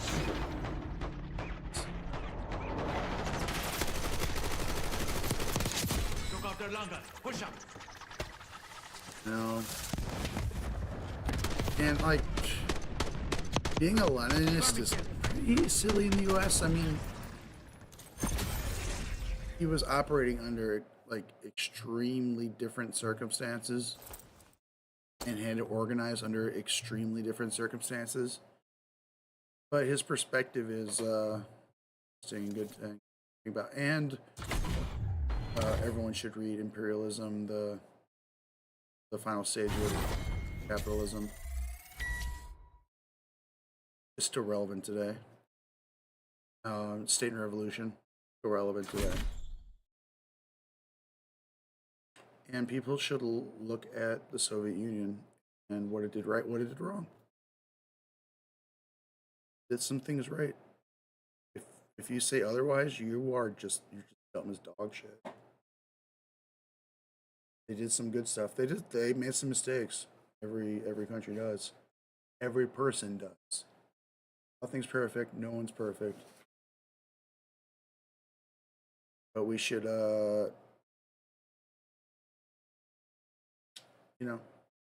take a fresh look.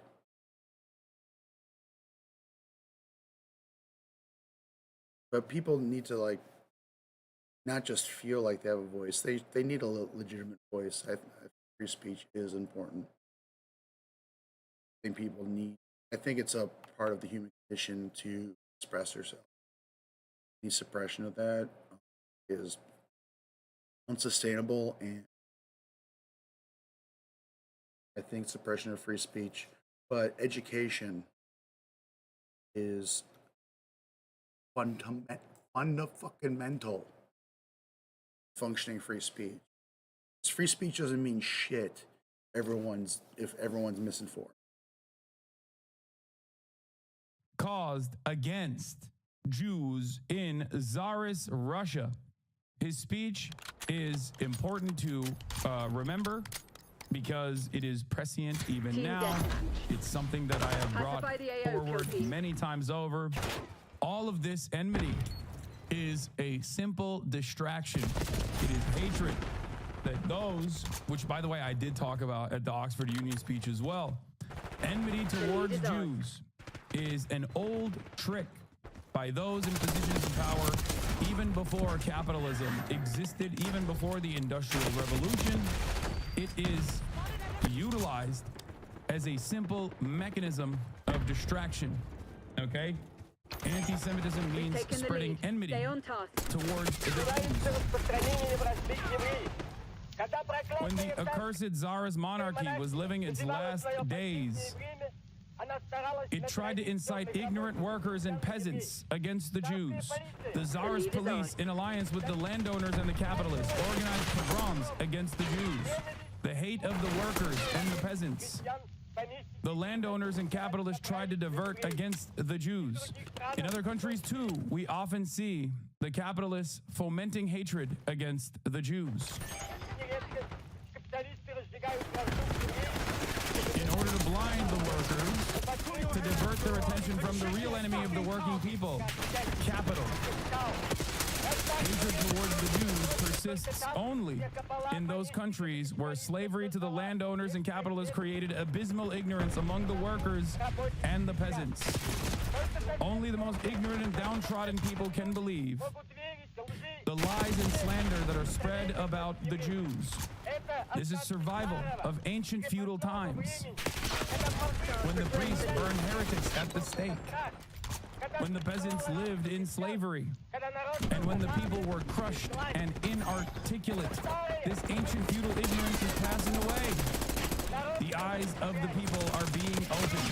It is not the Jews who are enemies of the working people. The enemies of the working people are the capitalists of all countries. Among the Jews, there are working people and they form the majority. They are our brothers who, like us, are oppressed by capital. They are our comrades in the struggle for socialism. Among the Jews, there are kulaks, exploiters, and capitalists, just as there are among the Russians and among the people of all nations. The capitalists strive to sow and foment hatred between workers of different faiths, different nations, and different races. Those who do not work are kept in power by the power and strength of capital. Rich Jews, like rich Russians, and the rich in all countries are in alliance to oppress, crush, rob, and disunite the workers. Shame on accursed Tsarism, which tortured and persecuted the Jews. Shame on those who foment hatred towards the Jews, who foment hatred towards other nations. Long live the fraternal trust and fighting alliance of the workers of all nations in the struggle to overthrow capital. Vladimir Ilyich Lenin.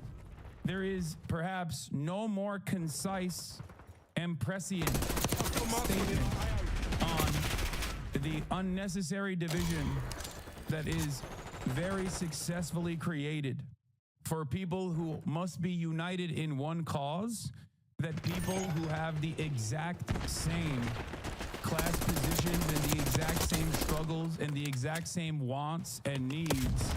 It's simply one of the oldest forms of bigotry, and the reality of the matter is it is a very successful method. I do not agree with it. I think it's untrue. First and foremost, I think that's the simplest way to put it, right? I don't agree when people say like, nah, you don't understand.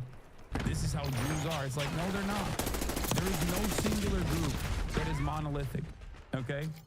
It does not exist. That's not a real concept, okay? That is mystical thinking.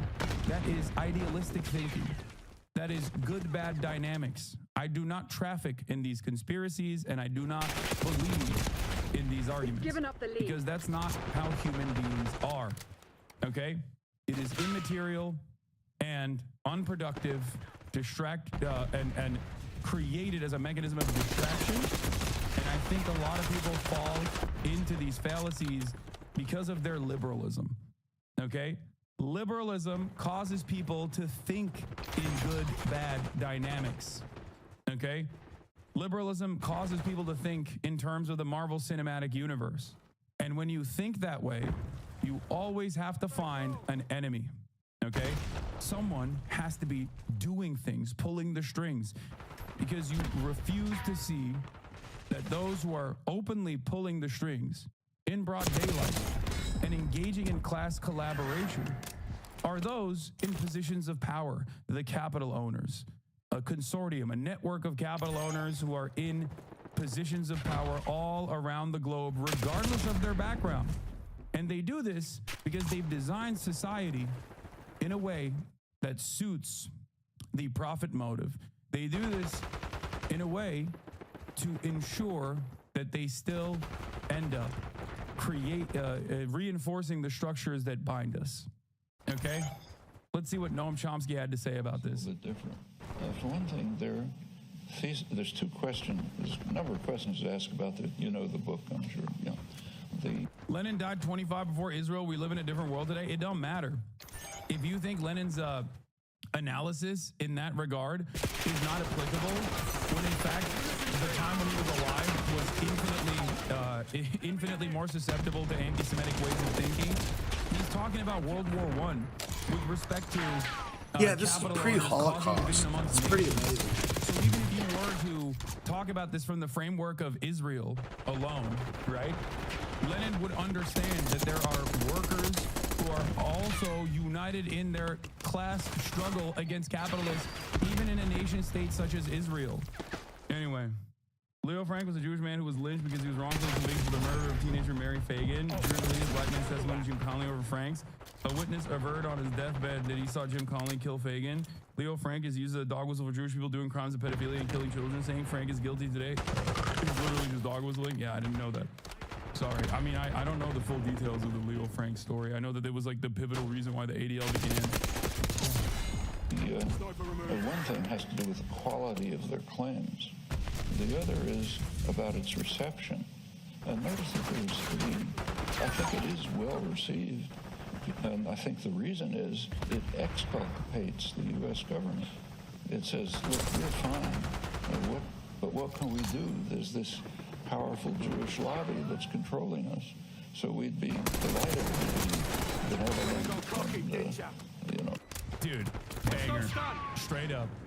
It abdicates responsibility away from America, American capitalists, the American State Department. It's such a comfortable little narrative. And it is no different. It's a dual narrative that exists when Americans also look at the situation in Israel and go, well, they say they're doing this for Jews, right? And think, okay, maybe this has something to do with Judaism, like they're saying they're doing this for Judaism, right? When in fact, American Jews have very different opinions and a very different relationship with Israel from one another. They are not in agreement with one another on their relationship with Israel and how it must exist or how it should exist. And this is before we even factor in the very desperate and very deliberate social conditioning that exists and how Zionism has basically reformed itself as a new national religion for a lot of Reform Jews in America, okay, in their upbringing, in their development. Having said that, however, we always forget to mention something truly important in this process, which is Christian Zionism. Christian Zionism historically has predated Jewish Zionism. It blows my mind that people just simply don't understand this. Like, it was actually Jews in the UK that openly criticized the Balfour Declaration. Lord Balfour was not exactly a fan of Jews. He was, however, a Christian Zionist. We never consider CUFI, Christians United for Israel, and its importance in this subject. We never consider that there are 10 times more rabid evangelical Christian Zionists in this country than there are Jews in total. Anti-Zionist, Zionists, it doesn't matter. The number of Christian Zionists in this country who believe in a Armageddon theological justification for why Israel must exist in the ways that it does as a ethno-state for the chosen sons of God numbers 10 times more than the number of Jews who, all Jews in general, anti-Zionist Jews, pro-Zionist Jews, ultra-Zionist Jews alike. Yeah, Zionism started with Balfour, clueless. No. Do you think that I am unfamiliar with the inception of Zionism? Do you think I don't know who Theodor Herzl is? Are you stupid? I'm just saying that Theodor Herzl, despite being secular himself, had to make as many different arguments as he possibly could to justify this to an audience of global Jewish community, to an audience of Jews who did not like the argument at all originally. Edwin Montague was the only Jewish minister at the time who was very critical of the the Balfour Declaration. He barely justified it. He called it straight up settler colonialism. No, that's a justification, chatter. It was a different time. That was him selling it to other colonialists to say, we will aid in your effort of controlling this region. That is a justification. We just look back at it now. That's the reason why the early JNF, like Jewish National Funds and whatnot, were openly considered colonial funds. Like, they knew that what they were doing was settler colonialism, and that's how they were trying to present it to non-Jews who were also involved in this process, who also were like, no, this is great. Theodor Herzl originally went to the Ottoman Empire and was like, give me Palestine. The Ottoman Empire was like, no, no thanks. Yeah. Herzl famously rode the Cecil Rhodes. You are being invited to help make history, Herzl rode the roads. It doesn't involve Africa, but a piece of Asia Minor. Not Englishmen, but Jews. How then do I happen to turn to you, since this is an out-of-the-way matter for you? How indeed? Because it is something colonial. You, Mr. Rhodes, are a visionary politician. or a practical visionary. I want you to put the stamp of your authority on the Zionist plan and to make the following declaration to a few people who swear by you. I, Rhodes, have examined this plan and found it correct and practicable. It is a plan full of culture, excellent for the group of people for whom it is directly designed, and quite good for England, for Greater Britain. This man was only invested in the development of a Jewish ethno-state, okay? Theodor Herzl. And there were, he was far from the most aggressive at the time. I would say Jabotinsky was far worse in his commentary and his rhetoric and his open declarations and allegiances with fascism. But Theodor Herzl, seen as the, godfather of Israel, did not really care. He had one mind. He had one mindset. He would go and make a religious justification to religious Jews. He would go and make a secular justification to secular Jews. He would go and make a colonialist justification to colonialist non-Jews. It didn't matter. Do you understand? It was more so just, I really want this. I really want this bad. But let's get back to Noam Chomsky. Yeah, even a socialist justification. That's the other part. Labor Zionism. Yeah, see? This is what I was talking about. Thank you, Time Without an OO, for coming in hot. The biggest funds after Weitz's were Weitz's JNF, Jewish National Fund, were literally called PICA and JCA, the Palestine Colonialization Association and the Jewish Colonization Association. It wasn't really hidden. Why wasn't it really hidden? Because back then, this was a way to say, no, this is good. We're doing settler colonialism. They didn't have that same mindset. Funnily enough, PICA was a Rothschild project. Like they didn't look at this term in the same woke ways that we now understand colonialism as a bad thing, okay?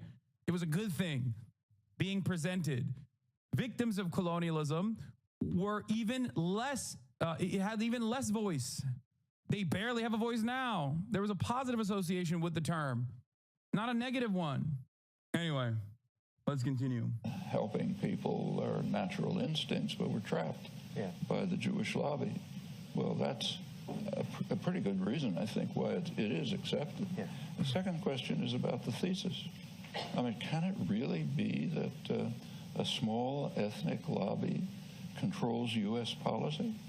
If anybody believes that thesis, there's a tactical suggestion that follows immediately.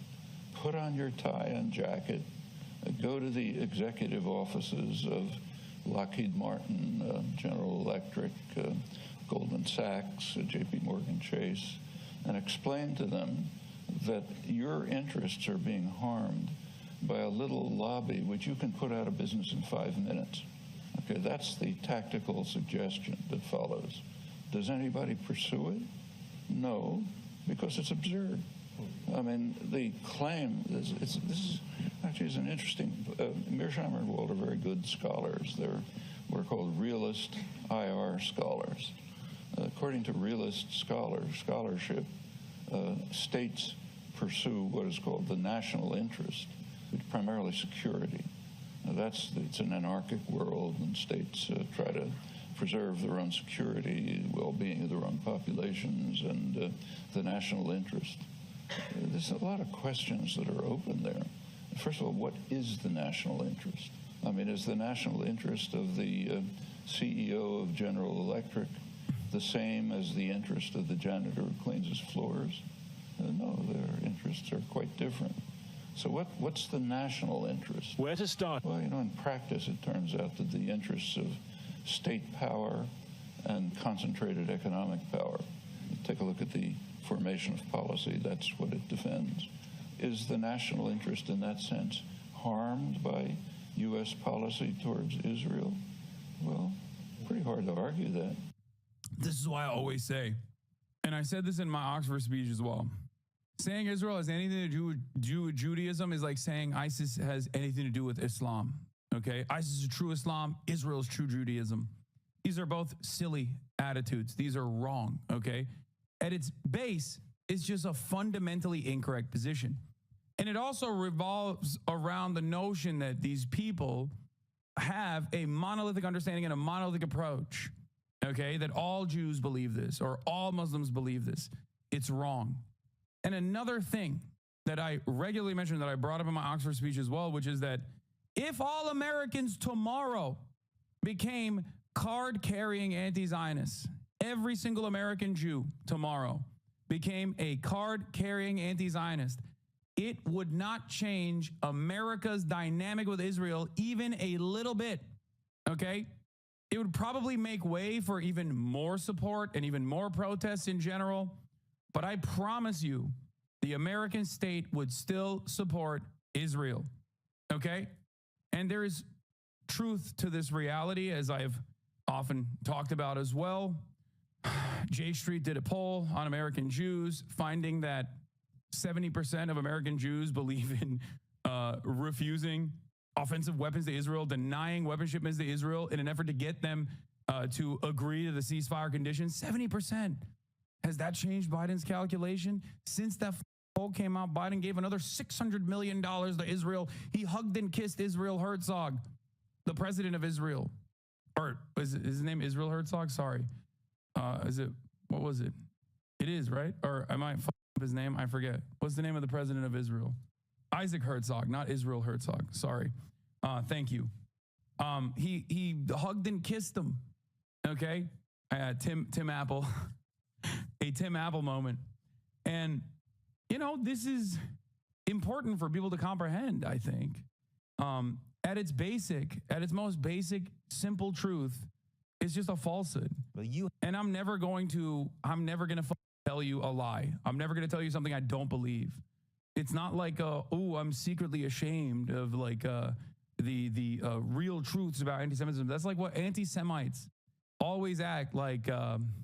The criticism of Israel must be anti-Semitic in nature. It has to be, right? And that people who criticize Israel are actually secretly anti-Semitic themselves, but are hiding the truth because they're scared, because they don't want people to see the reality. They, they don't want to get canceled or whatever, right? And that's just not the truth. I just don't believe it. And I think it's ridiculous, I think it's ridiculous. The Bassem Youssef clip was clip-chimped. If you were interested, yeah, well, I'll look more into it. You have a responsibility to make a distinction between your opposition to that state and your opposition to that individual person, just like you have a responsibility, no matter how you feel about the People's Republic of China, not to take out your animosity towards the People's Republic of China on a Chinese-American person. But the problem, it seems to me, that we have in fighting against people who conflate Israel and Jews and therefore take out their anger against Israel on Jews is that we're trying to ask them to make a distinction between Israel as a state and Jews as a group of people. But the organized American Jewish community is not making that distinction ourselves so often, right? So you find that the Jewish organizations are often saying something along the lines of, Hi, the YouTuber Vorsh recently made a video in which he argued that the theory of Marxist thinkers like Lenin, Engels, and, the Marx himself supports voting for Joe Biden and the Democratic Party in the 2020 US election. It's very clear that in this video, Vorsh began with an answer in mind already, yes, they would, and then ignored contradictory evidence and over or misinterpreted much of what he did cite. I will explain both why he is wrong and why I'm not being more charitable and simply assuming that he made some honest mistakes. I will also later go into more subjective territory and explain why I think that Vorsh and others like him are going to bat far too much for Biden, even outright lying to do so, despite their insistence that they don't actually like him or the Democratic Party establishment.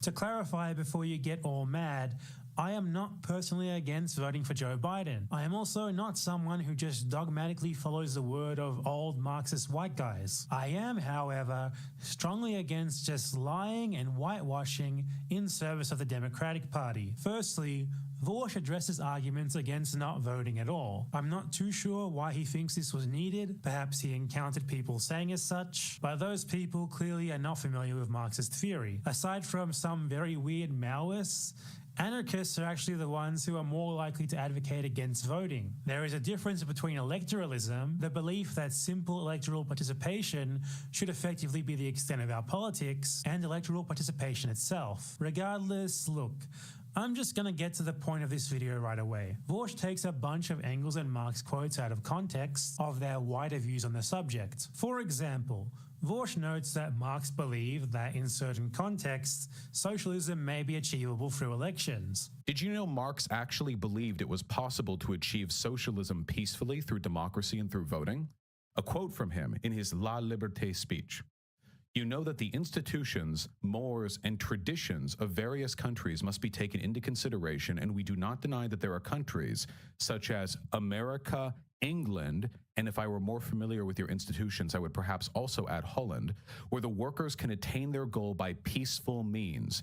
That being the case, we must also recognize the fact that in most countries on the continent, the lever of our revolution must be force. It is force to which we must one day appeal in order to erect the rule of labor. But with context, it's clear that Marx and Engels believe that socialism achieved democratically would come from an independent workers' party, not from subservience to a bourgeois party that explicitly serves bourgeoisie interests, like the Democratic Party in the US. Most damning is Marx's address to the Communist League in 1850. Even when there is no prospect whatsoever of their being elected, the workers must put up their own candidates in order to preserve their independence, to count their forces, and to bring before the public their revolutionary attitude and party standpoint. In this connection, they must not allow themselves to be seduced by such arguments of the Democrats, wink wink nudge nudge, for example, that by doing so, they are splitting the Democratic Party,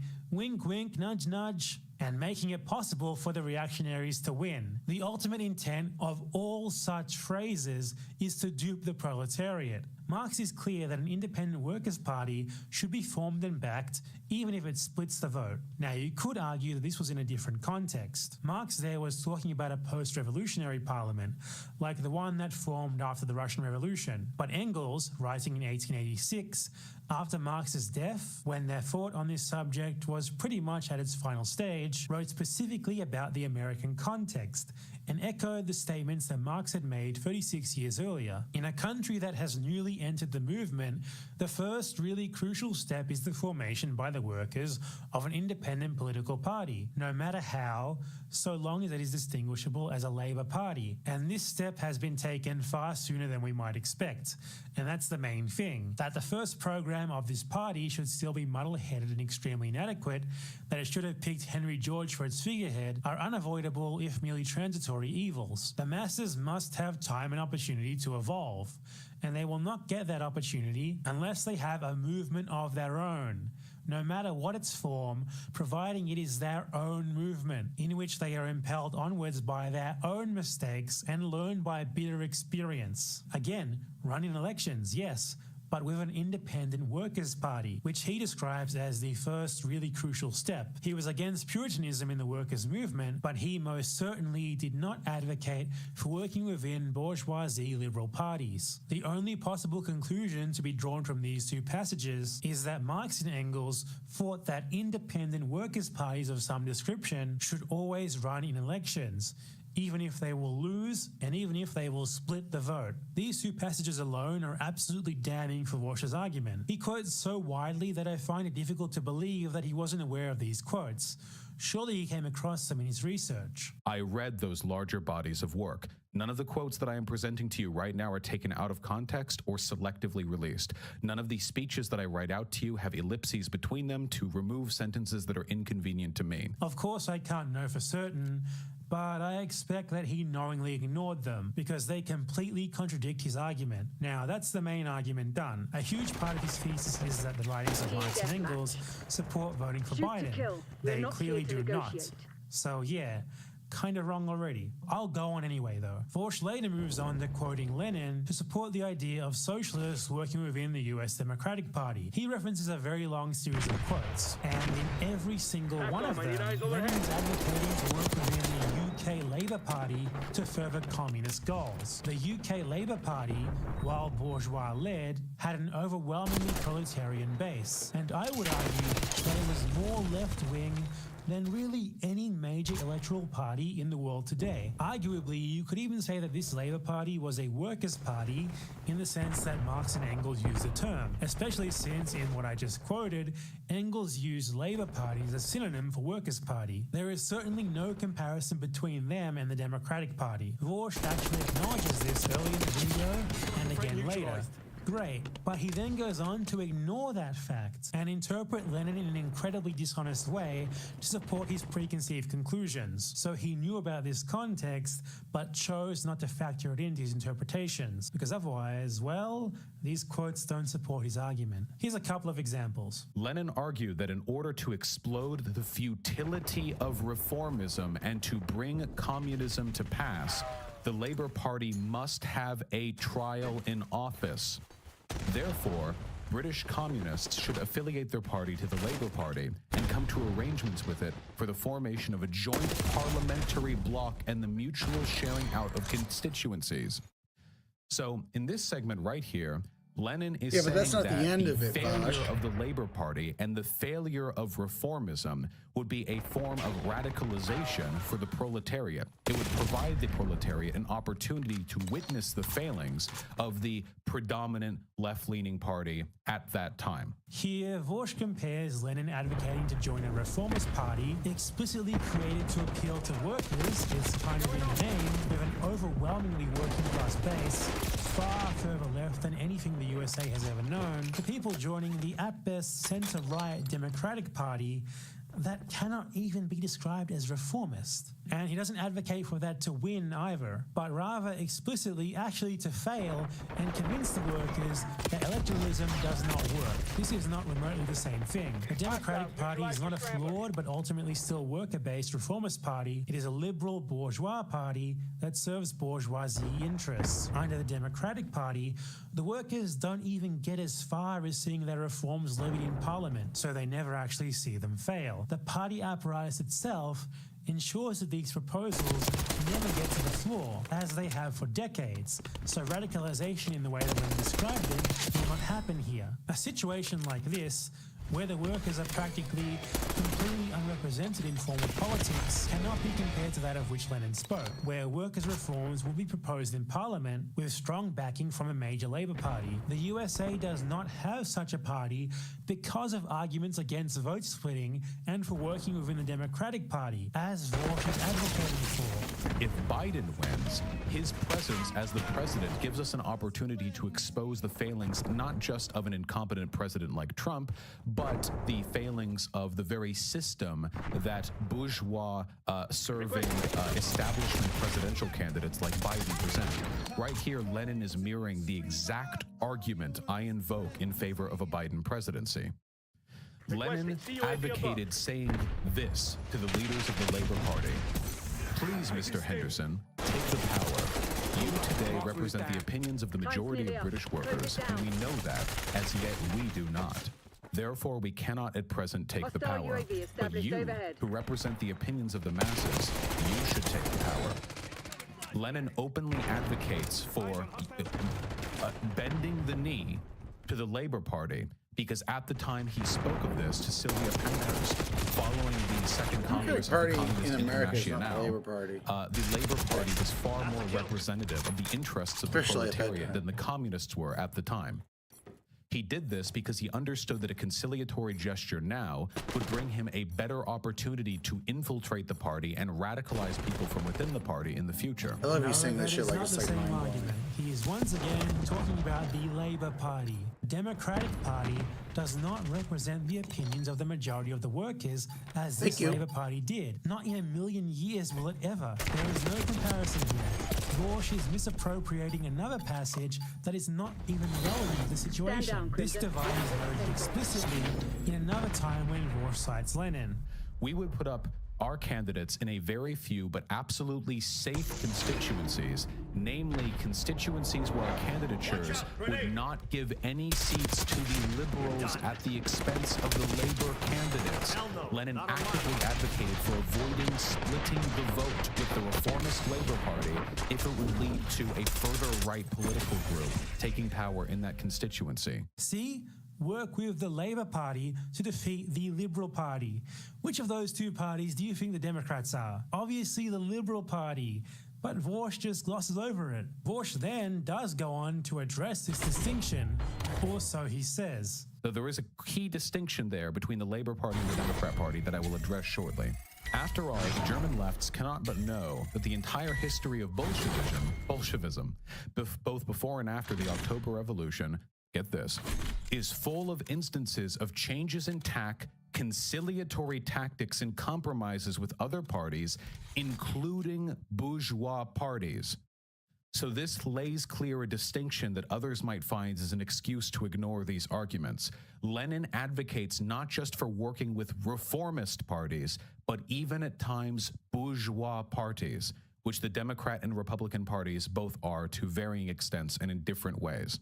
But this again isn't even talking about what he says it does. Not remotely. This is talking about compromise and conciliation by an independent workers' party, the Bolshevik Party. It does not advocate for actually joining a bourgeois democratic party and working from within, let alone unconditionally voting for their candidate. If we were talking about a workers' party, say, making compromises in parliament with a bourgeois party, this would make sense to support Vaush's argument.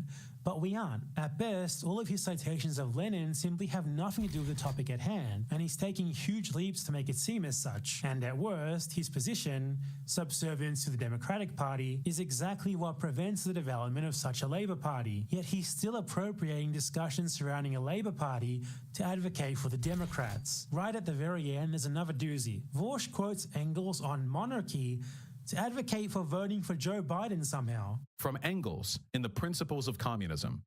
In Germany, finally, the decisive struggle now in the order of the day is between the bourgeoisie and the absolute monarchy. Since the communists cannot enter upon the decisive struggle between themselves and the bourgeoisie until the bourgeoisie is in power, it follows that it is in the interest of the communists to help the bourgeoisie to power as soon as possible, in order the sooner to be able to overthrow it. Against the government. Yo. That's like in the, I hope, I'm pretty sure I say it. It's in the context of Tsarist Russia. I mean, where the capitalists did not hold power yet. But there's a weak link in the capitalist world that communists were able to take advantage of. Capitalists already have not complete control of the American. It's not even. This is so dumb. Therefore, the communist must continually support the radical liberal party, Taking care to avoid the self-deceptions of the bourgeoisie and not fall for the enticing promises of benefits which a victory for the bourgeoisie would allegedly bring the proletariat. The sole advantages which the proletariat would derive from a bourgeoisie victory would consist in 1.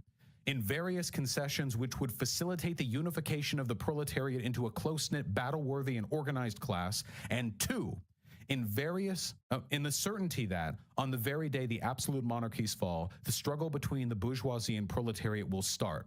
From that day on, the policy of the communists will be the same as it is now in the countries where the bourgeoisie is already in power. This quote merely supports the Marxist notion of progress. Yes, we should absolutely support the bourgeoisie in overthrowing a monarchy. This is a necessary historical development to bring about bourgeois capitalist democracy and the struggle between the proletariat and the bourgeoisie that will eventually bring about communism. I have absolutely no idea how he's applying this to an election between two bourgeois parties in a bourgeois capitalist democratic system to advocate voting for one of those bourgeois parties. There is simply no relation. The USA and most of the world today is far, far beyond the relevant stage of historical development. He also does the same with a completely irrelevant Mao quote. Now look, there's more to Vaush's video than this. A lot more leaps and misinterpretations. I'm not going to spend a week working on a real video to deal with them all. I'm literally making this in my pajamas just because I can't sleep, basically just reading off a comment that I left on his video, and I have a dentist appointment for this in 2 hours. Great. I do not claim to know if Marx, Engels, Lenin, etc. would or would not vote for Joe Biden. Perhaps when given the context, they would. after vomiting at the present state of the world, advocate for a very reluctant, strategic vote just this once. But the thing is, you can't actually infer that from what they wrote at all. And Vaush is arguing for even more than that. If anything, the opposite is much more evident in their theory. They definitely would not advocate for working within a bourgeois center-right party like the Democrats. Does that mean that you should just blindly do what their writings infer and not vote? No. But Vaush's video claims that their writings support his position. They don't. In the lead up to this election, people are just blatantly lying, not just about this, but other things too, in service of the Democratic Party. And pretending that any of this stuff shows that Marxist theorists would vote for Joe Biden too is a great example of that. Vaush and others certainly do say that they're using electoral politics for radicalization, and that deep down they're against the Democratic Party and candidates like Joe Biden in the long run. But the way they're so willing to just plainly lie in service of them, even whitewash them at times, shows that they are taking the notion that you should reluctantly vote for Joe Biden way too far. The effect of this in the long run, and I at least am already seeing this, is